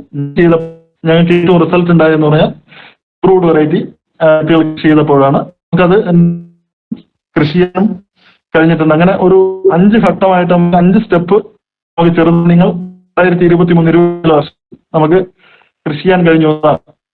അപ്പോൾ നന്നായിട്ട് നോക്കി കഴിഞ്ഞ് വിത്ത് വയ്ക്കുമ്പോൾ നമ്മൾ ശ്രദ്ധിക്കേണ്ട വളരെ പ്രധാനപ്പെട്ട കാര്യം, നമുക്ക് വിത്ത് കിട്ടിക്കഴിഞ്ഞാൽ നേരിട്ട് അങ്ങ് വിതയ്ക്കാനില്ല, കൃത്യമായിട്ട് വിത്ത്. അപ്പോൾ ചെറുധാന്യങ്ങൾ നമ്മൾ നന്നായിട്ട് നിന്നൊരുക്കി കഴിഞ്ഞു കഴിഞ്ഞാൽ നമ്മൾ നടാനായി തിരഞ്ഞെടുത്ത വിത്തുകൾ ഒരു 6 മുതൽ 10 മണിക്കൂർ കുറഞ്ഞത് വെള്ളത്തിൽ കുതിർക്കണം. കുതിർക്കുന്നതെന്ന് പറഞ്ഞു കഴിഞ്ഞാൽ ഒരു പുറത്തോ അല്ലെങ്കിൽ ഒരു തുണിയോ എടുത്ത്, ഒരു കോട്ടൺ തുണിയോ എടുത്ത് അതിൽ വിത്തുകൾ തട്ടി വയ്ക്കുക. തട്ടി വെച്ച് ഒരു കിഴി കെട്ടി അത് 1 കിലോ വിത്ത് 1 ലിറ്റർ വെള്ളമാണ് അതിന്റെ അളവെന്നത്. അപ്പോൾ 10 വിത്ത് നമ്മൾ കുതിർക്കാൻ വയ്ക്കുക, 10 ലിറ്റർ വെള്ളം എടുക്കുക. അപ്പോൾ അതെടുത്ത് അതിൽ നമുക്ക് 6 കുതിർക്കാൻ വയ്ക്കുക. നമുക്ക് രാവിലെയാണ് നമ്മൾ വിത്ത് വയ്ക്കുകയാണെങ്കിൽ ഇന്ന് വൈകുന്നേരം 5 മണിക്ക് 6 മണിക്ക് കുതിർക്കാൻ വച്ചാൽ മതി. എന്നിട്ട് രാവിലെ ഈ വിത്ത് നന്നായിട്ട് കുതിർന്ന വിത്തുകളായിരിക്കും. ഇതിനെ എടുത്ത ശേഷം 1 മണിക്കൂർ ഈ വിത്തിലെ വെള്ളം വാർന്നു പോകാനായിട്ട് നമ്മൾ പുറത്തെടുത്ത് വെക്കണം. വിത്തിലെ വെള്ളം പൂർണ്ണമായിട്ട് വാർന്നു പോയി എന്ന് ബോധ്യപ്പെട്ട് കഴിഞ്ഞാൽ ഈ വിത്തുകളെ വിത്ത് പരിചരണം നടത്തണം. നമ്മൾ 2-3 വിധത്തിൽ നമുക്ക് വിത്ത് പരിചരണം നടത്താം. സ്യൂഡോമോണസ് ലായനിയിലാണ് സാധാരണ നമ്മൾ വിത്ത് പരിചരണം നടത്തുന്നത്. നമുക്ക് 2 തരത്തിലുള്ള സ്യൂഡോമോണസ് ഉണ്ട്. പൊടിയുള്ള സ്യൂഡോമോണസ്, അതോടൊപ്പം തന്നെ ലിക്വിഡ് ആയിട്ടുള്ള സ്യൂഡോമോണസ് ഉണ്ട്. ഇത് ഒരു ബയോ കൺട്രോൾ ഏജന്റ് ആണ്. നമുക്ക് നാച്ചുറൽ ഫാമിംഗ് ഒക്കെ ചെയ്യുന്നവർക്കും അല്ലെങ്കിൽ ജൈവ വിത്ത് പരിചരണം നടത്തുന്ന ആഗ്രഹവർക്കൊക്കെ ആണെങ്കിൽ ബീജാമൃതം നമുക്ക് തയ്യാറാക്കാം. ബീജാമൃതം എന്ന് പറഞ്ഞാൽ വിത്തിന് ജീവനേകുന്ന അമൃതം എന്നാണ് ബീജാമൃതത്തെ വിശേഷണം. അത് അപ്പോൾ ബീജാമൃതം തയ്യാറാക്കാം. ബീജാമൃതത്തിൽ നമുക്ക് വിത്ത് ഏകദേശം 15 മുതൽ 20 മിനിറ്റ് നേരം നമ്മൾ മുക്കി വയ്ക്കുകയാണെങ്കിൽ നമുക്ക് നല്ല സംരക്ഷണം കിട്ടും. അതിനെക്കുറിച്ച് പറയാം. നമ്മളിപ്പം പൊതുവായിട്ട് നമുക്ക് എളുപ്പത്തിൽ വിത്ത് പരിചരണം നടത്താനുള്ള ഒരു സംവിധാനം എന്ന് പറഞ്ഞു കഴിഞ്ഞാൽ നമുക്ക് സ്യൂഡോ സ്ലാനിൽ വിത്ത് പരിചരണം നടത്തുന്നത് തന്നെയാണ്. ഇപ്പൊ രാസകൃഷിയൊക്കെ ചെയ്യുന്നവർക്കാണെങ്കിൽ നമുക്ക് കാർബൻ ഡാസിം എന്ന് പറയുന്ന ഒരു കുമിൾനാശിൻ കടകളിലേക്ക് വാങ്ങാൻ കിട്ടും. 2 ഗ്രാം കാർബൻ ഡാസിം 1 ലിറ്റർ വെള്ളത്തിൽ കലക്കി അതിൽ വേണമെങ്കിൽ ഒരു 15 മുതൽ 20 മിനിറ്റ് മുക്കി വെച്ച് വിത്ത് പരിചരണം നടത്താം. നമുക്ക് ഇവിടെ പൊതുവായിട്ട് നമുക്ക് ഇപ്പൊ സ്യൂഡോമോണസ് സുലഭമായി ലഭിക്കുന്നതുകൊണ്ട് നമുക്ക് സ്യൂഡോമോണസ് വിത്ത് പരിചരണം നടത്തുന്നതായിരിക്കും കുറച്ചുകൂടെ നല്ലതും ലാഭവും. ഒരു വിത്ത് പരിചരണത്തിനായി നമ്മൾ 10 ഗ്രാം സ്യൂഡോമോണസ് എടുക്കുന്നത്. സാധാരണ നമ്മൾ അഴുകൽ രോഗങ്ങളൊക്കെ ഉണ്ടാകുമ്പോൾ 20 ഗ്രാം പൊടി രൂപത്തിലുള്ളതാണെങ്കിൽ 20 ഗ്രാം സ്യൂഡോമോണസ് 1 ലിറ്റർ വെള്ളത്തിൽ ലയിപ്പിച്ച് നമ്മൾ ഫംഗൽ ഇൻഫെക്ഷൻ ഒക്കെ ഉണ്ടാകുമ്പോൾ കടത്തിൽ ഒഴിച്ചു കൊടുക്കാറുണ്ട്. അതോടൊപ്പം ഇലകളിലൊക്കെ സ്പ്രേ ചെയ്ത് കൊടുക്കാറുണ്ട്. പക്ഷെ ചെറുധാന്യങ്ങളുടെ അല്ലെങ്കിൽ ഏതെങ്കിലും ഒരു ധാന്യങ്ങളുടെ പരിചരണം നമ്മൾ നടത്തും 10 ഗ്രാം സ്യൂഡോമോണസ് ആണ് എടുക്കുന്നത്. 10 ഗ്രാം സ്യൂഡോമോണസ് 1 ലിറ്റർ വെള്ളത്തിൽ നന്നായിട്ട് ലയിപ്പിക്കുക. ലയിപ്പിച്ച ശേഷം അതിന്റെ തെളിയെടുത്ത ശേഷം നമ്മള് ഇപ്പം ഈ കുതിർത്ത വിത്തുകൾ ഒരു 6 മുതൽ 10 മണിക്കൂർ കുതിർത്ത വിത്തുകൾ നന്നായിട്ട് വെള്ളം മാർന്നു പോയതിനു ശേഷം നമുക്ക് ഈ സ്യൂഡോമോണസിലൂടെ ഒരു 20 മിനിറ്റ് നേരം മുക്കി വെച്ച ശേഷം നമുക്ക് കൃഷിയിടത്തിലേക്ക് നമുക്ക് വിതയ്ക്കാവുന്നതാണ്. അപ്പോൾ വിത്ത് പരിചരണം എന്ന് പറഞ്ഞാൽ വളരെ പ്രധാനപ്പെട്ട ഒരു കാര്യമാണ്. കാരണം എന്ന് പറഞ്ഞു കഴിഞ്ഞാൽ നമ്മുടെ വിത്തുകൾ മണ്ണിലേക്ക് വിതച്ച ശേഷം നനവൊക്കെ തട്ടുമ്പോൾ തന്നെ മുള പൊട്ടി നമ്മുടെ വേരുകൾ പടലങ്ങൾ മണ്ണിലേക്ക് ഇറങ്ങാനുള്ള സാധ്യത വളരെ കൂടുതലാണ്. അപ്പോൾ അങ്ങനെയുള്ള ഒരു സിറ്റുവേഷനിൽ നമ്മുടെ വേരുപടലങ്ങളിലേക്ക് ആക്രമിക്കുന്ന ധാരാളം ഫംഗസുകൾ, സൂക്ഷ്മജീവി, നിമവിരകൾ, ഇങ്ങനെ ധാരാളം കീടങ്ങളൊക്കെ മണ്ണിൽ കാണപ്പെടുന്നുണ്ട്. അപ്പോൾ ഇതിന്റെയൊക്കെ ആക്രമണത്തിൽ ചെടികളുടെ വേരുപടലങ്ങൾക്ക് സംരക്ഷണം കിട്ടുന്നതിനും നിന്നൊക്കെ ചെടികൾക്ക് സംരക്ഷണം കിട്ടുന്നതിന് വേണ്ടിയാണ് നമ്മൾ വിത്ത് പരിചരണം നടത്തുന്നത്. ഇപ്പൊ സ്യൂഡോമോണസിൽ വിത്ത് പരിചരണം നടത്തുന്നതിനുള്ള മറ്റൊരു ഗുണം എന്ന് പറയുന്നത് ചെടികളുടെ പ്രതിരോധ ശക്തി കിട്ടുന്നതിനും വളരെ സഹായമാണ്. ഒരു ഫോർമായിട്ട് വരെ നമുക്ക് ഉപയോഗിക്കാൻ കഴിയുന്ന ഒരു ബയോ കൺട്രോൾ ഏജന്റാണ് ഈ സ്യൂഡോമോണസ് എന്നത്. അപ്പോൾ സ്യൂഡോമോണസ് നമ്മൾ വിത്ത് പരിചരണം നടത്തിയിട്ട് നമ്മൾ വിതയ്ക്കുന്നതുകൊണ്ട് ഈ അഴുകൽ രോഗങ്ങളിൽ നിന്നും അതോടൊപ്പം തന്നെ വേരുപടലങ്ങളൊക്കെ ആക്രമിക്കുന്ന ചെറിയ സൂക്ഷ്മജീവികളിൽ നിന്നൊക്കെ സംരക്ഷണം കിട്ടുന്നതിന് ഈ നഴ്സറിയിൽ ചെടികൾക്ക് സംരക്ഷണം കിട്ടുന്നതിന് അത് വളരെ സഹായമാണ്. വിത്ത് പരിചരണം നടത്തിയ ശേഷം നമുക്ക് കൃഷിയിടത്തിലേക്ക് ചെറുധാന്യ വിത്തുകൾ വിതയ്ക്കാവുന്നതാണ്. വിത്ത് വിതയ്ക്കുമ്പോൾ ശ്രദ്ധിക്കേണ്ട കുറെ കാര്യങ്ങളുണ്ട്. 3 തരത്തിൽ ഇപ്പം വിത്തുകൾ 3 തരം ഉണ്ടെന്ന് ഞാൻ ആദ്യമേ പറഞ്ഞിട്ടുണ്ട്. അപ്പോൾ അതുപോലെ തന്നെ വിത്ത് വിതയ്ക്കുന്നത് നമുക്ക് 3 തരത്തിൽ ചെറുധാന്യങ്ങളുടെ വിത്ത് നമ്മുടെ കൃഷിയിടത്തിലേക്ക് വിതയ്ക്കാവുന്നതാണ്. ഒന്നാമത്തെ കാര്യം എന്ന് പറഞ്ഞു കഴിഞ്ഞാൽ നമുക്ക് നമ്മുടെ വേനൽക്കാലത്തൊക്കെ നെൽപ്പാടങ്ങളിൽ 1-2 വിളകൾ കൃഷി, വേനൽക്കാലത്ത് ഇടവിളയായിട്ടുള്ള പയർ കൃഷി ചെയ്യുന്ന രീതികളൊക്കെയാണ് നമ്മുടെ പാടങ്ങളിലൊക്കെ നടക്കാറുള്ളത്. പണ്ട് കാലത്ത് നമ്മുടെ നെൽപ്പാടങ്ങളിലൊക്കെ വേനൽക്കാലത്ത് ചാമയൊക്കെ, ലിറ്റിൽ മില്ലറ്റ് എന്നാണ് ചാമയെ പറയുന്നത്, ഇംഗ്ലീഷ് ലിറ്റിൽ മില്ലറ്റ് എന്നാണ്. ചാമയൊക്കെ നമ്മുടെ പാടങ്ങളിലൊക്കെ നന്നായിട്ട് കൃഷി ചെയ്യുന്ന ഒരു ചരിത്രം ഇന്ന് നമ്മുടെ നെൽപ്പാടങ്ങളിൽ നിന്നെല്ലാം ചാമയൊന്നും കാണാൻ പറ്റാത്ത ഒരവസ്ഥയിലേക്ക് പോയിട്ടുണ്ട്. ഇപ്പോൾ നമ്മുടെ നെൽപ്പാടം 1-2 വിള നെൽകൃഷി ചെയ്യും. അതോടൊപ്പം തന്നെ വേനൽക്കാലത്ത് നമ്മുടെ പാടങ്ങളെല്ലാം ശേഷം അത്യാവശ്യം ജൈവവളങ്ങളൊക്കെ ഇട്ട നമ്മുടെ ഇപ്പം പല പയറൊക്കെയാണ് വിതയ്ക്കുന്നത്. ചേറ്, ഉഴുന്ന്, ഇങ്ങനെയൊക്കെയുള്ള നമ്മുടെ നെൽപ്പാടങ്ങളിലൊക്കെ കാലത്ത് വിതയ്ക്കുന്നത്. അതുപോലെ നമുക്ക് ചെറുധാന്യങ്ങളും നേരിട്ട് വിതയ്ക്കാം. ബ്രോഡ്കാസ്റ്റ് ഇംഗ്ലീഷ് ചെയ്യുന്നത്. ഇപ്പോൾ നന്നായിട്ട് ജൈവവളങ്ങളൊക്കെ ചേർത്ത് കുമ്മായ വസ്തുക്കളൊക്കെ നന്നായിട്ട് കിളച്ച ശേഷം ചെറുധാന്യങ്ങൾ വേണമെങ്കിൽ കുതിർത്ത് വെച്ചിരിക്കുന്ന ചെറുധാന്യത്തിൽ നേരിട്ട് കൃഷിയിടങ്ങളിൽ വിതയ്ക്കും. നേരിട്ട് വിതയ്ക്കുമ്പോൾ ഉണ്ടാകുന്ന ഒരു പ്രശ്നം 2 ചെടികൾ തമ്മിലുള്ള സ്പേസിങ് കൃത്യമായിട്ട് ആയിരിക്കില്ല. അപ്പോൾ അങ്ങനെയുള്ള അപ്പോൾ ചെറുധാന്യങ്ങൾക്കുള്ള ഒരു നമ്മൾ പരിചരണവും ജലസേചനവും വളപ്രയോഗവും ഒക്കെ കൃത്യമായി കൊടുക്കേണ്ടതാണ്. അപ്പോൾ നല്ല കൃത്യമായിട്ടുള്ള ഒരു സ്പേസിങ് 2 ഉണ്ടായിരിക്കണം. അപ്പോൾ ഓരോ ചെറുധാന്യങ്ങളുടെ സ്പേസിങ് എന്ന് പറഞ്ഞു കഴിഞ്ഞാൽ വ്യത്യസ്തമാണ്. അപ്പോൾ അതുകൊണ്ട് നമ്മൾ ചെറുധാന്യങ്ങളുടെ വിത്തുകൾ നേരിട്ട് അത്ര പ്രായോഗികമല്ല എനിക്ക് പറയാനോ. പിന്നെ രണ്ടാം കണ്ടീഷൻ പറഞ്ഞു കഴിഞ്ഞാൽ ചെറുധാന്യങ്ങളുടെ നമുക്ക് ചെറിയ വാരങ്ങൾ മാത്രം വിത്ത് വിതയ്ക്കാം. നമുക്കറിയാം ഇപ്പൊ മഴക്കാലമാണ്, അത് നമ്മുടെ തൊഴിലുറപ്പ് കൃഷിയിടങ്ങളിലൊക്കെ കണ്ടുകൂടി വാരങ്ങൾ എടുക്കാറുണ്ട്. അപ്പോൾ ഇതുപോലെ വാരങ്ങൾ എടുത്തുകൊണ്ട് നമുക്ക് വാരങ്ങളുടെ പുറത്ത് നന്നായിട്ട് ജലങ്ങളൊക്കെ ചേർത്ത് ഈ ചെറുധാന്യ വിത്തുകൾ വാരന്റെ മുകളിൽ മാത്രം നമുക്ക് വിതയ്ക്കാം. അപ്പോൾ 2 വാരങ്ങൾക്കിടയിലൂടെ നമുക്ക് നടന്നുപോയി ജലസേചനം നടത്തുന്നതിനും കീടരോഗ നിയന്ത്രണ മാർഗങ്ങൾ നടത്തുന്നതിനും അതോടൊപ്പം തന്നെ മറ്റു വളപ്രയോഗങ്ങൾ നടത്തുന്നതിനും ഇതിനിടയിൽ എടുക്കുന്നതിന് വേണ്ടിയുള്ള സ്പേസിങ് കൃത്യമായിട്ട് ഉണ്ടാവണം. അപ്പോൾ അതുകൊണ്ട് നമുക്ക് വേണമെങ്കിൽ ഒരു 45 മുതൽ 60 സെന്റിമീറ്റർ 2 വാരങ്ങൾ എടുത്തുകൊണ്ട് ഇങ്ങനെയുള്ള 2 വാരങ്ങൾക്കിടയിലുള്ള ഇടയകൾ എന്ന് പറഞ്ഞാൽ ഒരു 60 മീറ്റർ ഇടയകളുള്ള വാരങ്ങൾ എടുത്തുകൊണ്ട് വാരത്തിന് മുകളിൽ നമുക്ക് ചെറുധാന്യ വിത്തുകൾ വെച്ചുകൊണ്ട് നമുക്ക് വേണമെങ്കിൽ കൃഷി ആരംഭിക്കാം. പിന്നെ മൂന്നാമത്തെ കണ്ടീഷൻ എന്ന് പറഞ്ഞാൽ നഴ്സറി പാകി മുളപ്പിച്ച് നമുക്ക് ചെടികൾ നമ്മുടെ കൃഷിയിടത്തിലേക്ക് പറിച്ചു നട്ടുകൊണ്ടും ചെറുധാന്യ കൃഷി ആരംഭിക്കുക. അപ്പോൾ 3 തരത്തിൽ നമ്മൾ നന്നായിട്ട് നിലനിർത്തി നമ്മുടെ മണ്ണ് ജൈവവളങ്ങൾക്ക് ചേർത്ത് നമ്മളെ വിത്തുകളെല്ലാം സെലക്ട് ചെയ്ത് വിത്ത് പരിചരണം നടത്തിയ ശേഷം വിത്ത് നന്നായിട്ട് കുതിർത്ത് നമ്മൾ കൃഷിയിടത്തിലേക്ക് വിത്ത് വിതയ്ക്കാനായി നമ്മൾ തയ്യാറാവുമ്പോൾ 3 തരത്തിൽ നമുക്ക് വിത്ത് വിതയ്ക്കാം. വേണമെങ്കിൽ അതിനെ ബ്രോഡ്കാസ്റ്റിംഗ് എന്നാണ്. രണ്ടാമത്തെ കണ്ടീഷൻ എന്ന് പറഞ്ഞു കഴിഞ്ഞാൽ വാരങ്ങൾ എടുത്തുകൊണ്ട് വാരങ്ങളുടെ പുറത്തും വിത്ത് വിതരണം കൃഷി ചെയ്യാം. നമുക്ക് 2 വാരങ്ങൾക്കിടയിൽ കൃത്യമായിട്ട് നമുക്ക് ഇതിനിടയിലൂടെ ഇറങ്ങിപ്പോയി വളമിടുന്നതിനും അതോടൊപ്പം തന്നെ കീടരോഗ നിയന്ത്രണ മാർഗങ്ങൾ ജലസേചനങ്ങൾ നടത്തുന്നതിനും സ്പേസ് കൃത്യമായിട്ട് ഇടണം മാത്രം. അങ്ങനെ നമുക്ക് വിത്ത് വിതയ്ക്കാം. മൂന്നാമത്തെ കാര്യം എന്ന് പറഞ്ഞാൽ ഞാറ് പറിച്ചിടുന്നതുപോലെ നമ്മൾ ഞാറ്റടികളൊക്കെ തയ്യാറാക്കി ഞാറ്റടികളിൽ നെൽവിത്തുകൾ വെച്ച് ഞാറ് നമ്മൾ പാകപ്പെടുത്തിയെടുക്കുന്ന അതേ മെത്തേഡിൽ തന്നെ ചെറുധാന്യം നമുക്ക് പ്രത്യേകം ഞാറ്റടികൾ പോലുള്ള സീഡ് നന്നായിട്ട് തയ്യാറാക്കി നമുക്ക് ജൈവവളം ചേർത്ത് പാകി മുറിച്ച് നമുക്കൊരു 20 മുതൽ 25 ദിവസം പ്രായമാകുമ്പോൾ നമ്മുടെ കൃഷിയിടങ്ങളിലേക്ക്. ഇപ്പോൾ അങ്ങനെ നടുമ്പോഴുള്ള ഗുണം എന്ന് പറഞ്ഞാൽ നമുക്ക് കൃത്യമായിട്ടുള്ള ചെടിയുടെ ഇടയകലം സ്പേസിംഗ് എന്ന് പറയുന്നത് കറക്റ്റ് അത് വളരെ കൃത്യമാണെങ്കിൽ ഒരു ചെടി നന്നായിട്ട് വരികയും ധാരാളം ചിനപ്പുകൾ പോവുകയും ഒരു ചെടിയിൽ നിന്ന് 2-3 കതിർക്കുലകളൊക്കെ ഉണ്ടാവുന്നതിനുള്ള ഒരു സംവിധാനം ആ കൃഷിയിടത്തിൽ രൂപപ്പെടുന്നതാണ്. അതോടൊപ്പം തന്നെ നമുക്ക് കൃത്യമായിട്ട് ചെടിയുടെ ഇടയിലുള്ള കളകൾ നന്നായിട്ട് പറിക്കുന്നതിനും ചെടിയുടെ ഇടയിലൂടെ ഇറങ്ങിപ്പോയി നമുക്ക് വളപ്രയോഗം നടത്തുന്നതിനും കീടരോഗ നിയന്ത്രണ വർഗ്ഗങ്ങളൊക്കെ നന്നായി നടത്തുന്നതിനും കഴിയുമെന്നതും നമ്മൾ ഈ പറിച്ചിടുന്നതിലൂടെ കഴിയുമെന്നത് ഒരു സത്യമായ കാര്യമാണ്.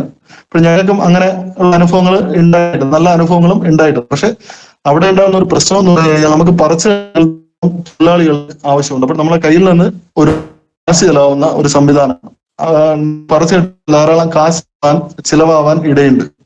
അപ്പോൾ അതുകൊണ്ട് നമുക്ക് ഏറ്റവും നല്ലതെന്ന് പറഞ്ഞു കഴിഞ്ഞാൽ നമുക്ക് വാരങ്ങൾ എടുത്തുകൊണ്ട് വാരത്തിൽ നേരിട്ട് വിത്ത് വയ്ക്കുന്ന മെത്തേഡാണ് നല്ലത്. അല്ലാതെ നമുക്ക് വേനൽക്കാലത്ത് നമ്മുടെ നെൽപ്പാടങ്ങളിലൊക്കെ പയർ വിത്ത് വിതയ്ക്കുന്നത് പോലുള്ള അങ്ങനെ ബ്രോഡ്കാസ്റ്റിംഗ് ചെയ്തു കഴിഞ്ഞാൽ നമുക്ക് കൃത്യമായിട്ടുള്ള ഇടയകലം കറക്റ്റ് ആയിരിക്കില്ല. ഇതിനിടയിൽ ഇറങ്ങി ജലസേചനം നടത്താനോ കളപറിക്കാനുള്ള സംവിധാനമൊന്നും ഉണ്ടാവില്ല. ഞാൻ രണ്ടാമത് പറഞ്ഞ മെത്തേഡാണ് കേരളത്തിന്റെ ഒരു ഭൂമിശാസ്ത്രപരമായ ഒരു ഘടന അനുസരിച്ച് നമുക്ക് നല്ല ഈ തൊഴിലുറപ്പുകാരൊക്കെ ചെയ്യുന്ന പോലുള്ള വാരങ്ങൾ എടുക്കുക. വാരങ്ങൾ എടുത്തതിന് ശേഷം അതിന് പുറത്ത് കുമ്മായ വസ്തുക്കളൊക്കെ ഇടുക. കുമ്മായ വസ്തുക്കളും അതിനുശേഷം ജൈവവളങ്ങളൊക്കെ ഇട്ട് അതിന് പുറത്ത് കുതിർത്ത വിത്തുകൾ നേരിട്ട് ഇതൊക്കെയാണെങ്കിൽ നമുക്ക് കൃത്യമായിട്ട് നോക്കി ഇടയൊക്കെ കൃത്യമായിട്ട് ബാലൻസ് ചെയ്ത് നമുക്ക് ാണ്. നമ്മൾ വിതയ്ക്കുന്ന സമയത്ത് എവിടെയെങ്കിലും എന്ത് കൂടിയിട്ടുണ്ടെങ്കിൽ ചെടികളുടെ നമ്മുടെ അളവ് കൂടിയിട്ടുണ്ടെങ്കിൽ നമുക്ക് പറിച്ച് വേണമെങ്കിൽ നമുക്ക് മാറ്റി നടാവുന്നതാണ്. മൂന്നാമത്തെ മെത്തേഡ് നമുക്ക് നഴ്സറിയിൽ പാകി മുളപ്പിച്ച് ഒരു 20 മുതൽ 25 ദിവസം പ്രായമായ കൃഷിയിടത്തിലേക്ക് പറിച്ചിടാനും പറിച്ചിടുമ്പോൾ ഒരു കാര്യം പ്രത്യേകം ശ്രദ്ധിച്ചോ. ആർക്കെങ്കിലും അങ്ങനെ പറിച്ചു നടാനാണ് താല്പര്യമുണ്ടെങ്കിൽ നമുക്കറിയാം നമ്മുടെ വീട്ടിലൊക്കെ ഗ്രോബേഗിലൊക്കെ കൃഷി ചെയ്യുന്ന കർഷകരുണ്ട്. ധാരാളം കർഷകർ ഗ്രോബേഗിൽ ചെറുധാന്യങ്ങളൊക്കെ വളർത്തുന്നത് ഞാൻ നേരിട്ട് കണ്ടിട്ടുണ്ട്. ഇപ്പോൾ നമുക്ക് ഗ്രോബേഗിൽ കൃഷി ചെയ്യാൻ ആർക്കെങ്കിലും താല്പര്യമുണ്ടെങ്കിൽ ഒരു ഗ്രോബേഗിൽ നമ്മൾ പോറ്റ് മിശ്രമൊക്കെ നന്നായിട്ട് തയ്യാറാക്കി അതിൽ നമ്മുടെ മണിച്ചോളത്തിന്റെയോ അല്ലെങ്കിൽ റാഗിയുടെയോ അല്ലെങ്കിൽ ബജ്രയുടെയോ ചെറുധാന്യങ്ങളുടെ വിത്തുകൾ അതിൽ നമുക്ക് ഇട്ട ശേഷം നമ്മൾ കൃത്യമായിട്ട് ജലസേചനമൊക്കെ കൊടുത്തു കഴിഞ്ഞാൽ ഒരു 15 മുതൽ 20 ദിവസം ആകുമ്പോൾ നന്നായിട്ട് വളർന്നു വരും. ഞാറ് മുളച്ച് നിൽക്കുന്നത് പോലെ അതിനെക്കാട്ടും കുറച്ചുകൂടി വലിപ്പം കാണും. ഇത് വളർന്നു വരികയും ഇതിനെ നമുക്ക് പറിച്ചെടുത്ത് മറ്റു ബാഗുകൾ ഒരു ബാഗിൽ 2-3 ചെടികൾ വെച്ച് നമ്മൾ നട്ടുകൊടുക്കുകയാണെങ്കിൽ അടിപൊളിയായിട്ട് നമ്മുടെ വീട്ടുവളപ്പ് നമ്മുടെ മട്ടുപ്പാവിലൊക്കെ സ്ഥലപരിമിതി ഉള്ളവർക്ക് വരെ നമുക്ക് ചെറുധാന്യങ്ങൾ നമ്മുടെ ചെറിയ ചുറ്റുപാടിൽ വളർത്തിയെടുക്കാൻ കഴിയും.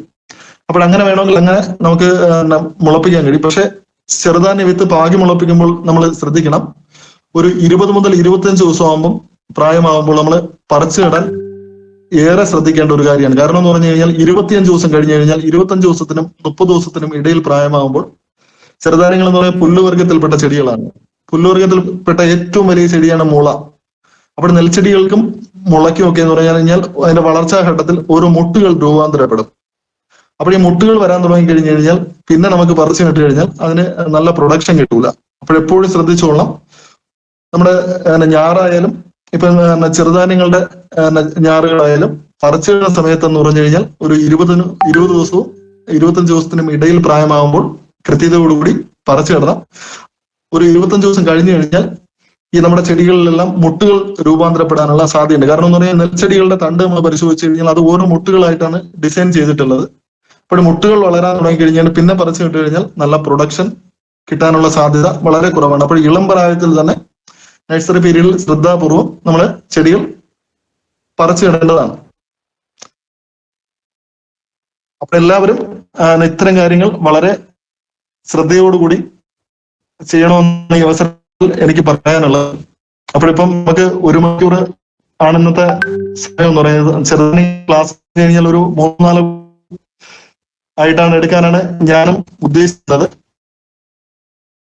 അപ്പോൾ നമുക്ക് എല്ലാവർക്കും ഈ ചെറുധാന്യങ്ങളുടെ മണ്ണൊരുക്കുന്നത് മുതൽ വിത്ത് സെലക്ഷനുമായി ബന്ധപ്പെട്ടും പ്ലാന്റിംഗ് വരെയുള്ള കാര്യങ്ങളുമായി ബന്ധപ്പെട്ട് എന്തെങ്കിലും സംശയങ്ങൾ ഉണ്ടെങ്കിൽ ചോദിച്ചാൽ ഞാൻ കൃത്യമായി തന്നെ പറഞ്ഞുതരാം. നമുക്ക് കേരളത്തിന്റെ ഒരു കാലാവസ്ഥ അനുസരിച്ച് 365 ചെറുധാന്യങ്ങൾ നമുക്ക് കൃഷി ചെയ്യാൻ കഴിയും. പക്ഷെ ചെറുധാന്യങ്ങൾ കൃഷി ചെയ്യുമ്പോൾ നമ്മൾ ശ്രദ്ധിക്കേണ്ട ഒരു കാര്യം എന്ന് പറഞ്ഞാൽ മഴക്കാലത്താണ് നമ്മുടെ ചെറുധാന്യങ്ങളുടെ വിളവെടുപ്പ് കാലം വരുന്നതെങ്കിൽ വളരെ ശ്രദ്ധാപൂർവം നമ്മൾ വിളവെടുപ്പ് ക്രമീകരിക്കണം. കാരണം എന്ന് പറഞ്ഞു കഴിഞ്ഞാൽ ഒരു 90% മുകളിൽ നമ്മുടെ ചെറുധാന്യങ്ങൾ മൂപ്പായി കഴിഞ്ഞാൽ ഒരു മഴ പെയ്താൽ മതി ചെടിയിൽ നിന്ന് തന്നെ മുളയ്ക്കാനുള്ള സാധ്യതയുണ്ട്. ഞാനിത് അവസാനം പറയേണ്ട മാറ്ററാണ്, പക്ഷെ എന്നാൽ പോലും നിങ്ങൾക്ക് ഒന്ന് മനസ്സിലാക്കിയിരിക്കാൻ വേണ്ടി ഞാൻ ഒന്നോട് പറയുന്നതാണ്. ഒരു ചെറുധാന്യങ്ങൾ കതിരായി കഴിഞ്ഞു കഴിഞ്ഞാൽ ഒരു 90% മുകളിൽ മൂപ്പായി കഴിഞ്ഞു കഴിഞ്ഞാൽ മഴ പെയ്ത് നമ്മുടെ അന്തരീക്ഷം തണുത്തു കഴിഞ്ഞാൽ ചെടിയിൽ നിന്ന് തന്നെ മുളയ്ക്കാനുള്ള ടെൻഡൻസികൾ കാണിക്കും. അപ്പോൾ നമ്മുടെ കാര്യത്തിലും ആദ്യമായിട്ട് കൃഷി ചെയ്ത ഒരു പ്ലോട്ടിൽ നമ്മൾ ഒരേ സ്ഥലത്ത് മണിച്ചോളം നന്നായിട്ട് കതിരായി നിന്നു. അപ്പോൾ അതിന്റെ ഒരു വേണ്ടി നമ്മുടെ മന്ത്രിയെ നോക്കി ഇങ്ങനെ വെയിറ്റ് ചെയ്തിരുന്നപ്പോൾ യാദൃച്ഛികമായ ഒരു വേനൽ മഴ പെയ്തു. അപ്പോൾ ഈ വേനൽ മഴ പെയ്തപ്പോഴെന്ന് പറഞ്ഞു കഴിഞ്ഞാൽ നമ്മുടെ കൃഷിയിടത്തിൽ നിന്ന എല്ലാ കതിർപ്പിലകളും ഒറ്റ ദിവസം കൊണ്ട് മുള വെട്ടി. അപ്പോഴങ്ങനെ ഒരുപാട് വിഷമം വേണ്ട ഒരവസ്ഥയൊക്കെ വന്നിട്ടുണ്ട്. പക്ഷെ അതിൽ നിന്ന് ഞങ്ങൾക്ക് പഠിക്കാൻ കഴിഞ്ഞ പാഠം എന്ന് പറഞ്ഞാൽ എല്ലാ കർഷകർക്കും ചെറുധാന്യ കൃഷി ചെയ്യുന്ന കേരളത്തിൽ ചെറുധാന്യ കൃഷി ചെയ്യുന്ന കർഷകർ നമുക്ക് ചെറുധാന്യ കൃഷിയുമായി മുന്നോട്ട് പോകുമ്പോൾ അതിന്റെ വിളവെടുപ്പ് കാലം കൃത്യമായിട്ട് ക്രമീകരിക്കാൻ എല്ലാവരോടും ഞാൻ പറയാറുണ്ട്. അപ്പോൾ നിങ്ങൾ ആരെങ്കിലും ചെറുധാന്യ കൃഷി ചെയ്യാൻ താല്പര്യമെങ്കിൽ എല്ലാവർക്കും നമുക്ക് ഈ മേഖലയിലേക്ക് കടന്നു വരാം. വളരെ പരിചരണമൊന്നുമില്ല. ചെറുധാന്യ പൊതുവായിട്ടുള്ള ഒരു പ്രത്യേക രോഗകീടബാധകളൊക്കെ വളരെ കുറവാണ്. അതോടൊപ്പം തന്നെ കാലാവസ്ഥാ വ്യതിയാനത്തെ അതിജീവിച്ചുകൊണ്ട് വളർന്നു വരാനുള്ള ശേഷിയുണ്ട്. വരൾച്ചയൊക്കെ അതിജീവിച്ചുകൊണ്ട് വളർന്നു വരാനുള്ള ശേഷി, കുറച്ച് വെള്ളം മതി എന്നതാണ് ചെറുധാന്യ കൃഷിയെ മറ്റ് കാർഷികങ്ങളിൽ നിന്നും വ്യത്യസ്തമാണ്. തുടക്കത്തിലേ പറഞ്ഞു, ഇന്ത്യയിൽ ഏറ്റവും കൂടുതൽ വരൾച്ചയുള്ള സംസ്ഥാനമാണ് രാജസ്ഥാൻ. ഏറ്റവും കുറച്ച് മഴ ലഭിക്കുന്ന ഇന്ത്യ ഏറ്റവും കൂടുതൽ ജലക്ഷാമം നേരിടുന്ന ഒരു സംസ്ഥാനമാണ് രാജസ്ഥാൻ എന്നത്. രാജസ്ഥാൻ നമ്മുടെ രാജ്യത്തെ ചെറുധാന്യങ്ങളുടെ ഒരു ഹൃദയഭൂമിയായി മാറിയെങ്കിൽ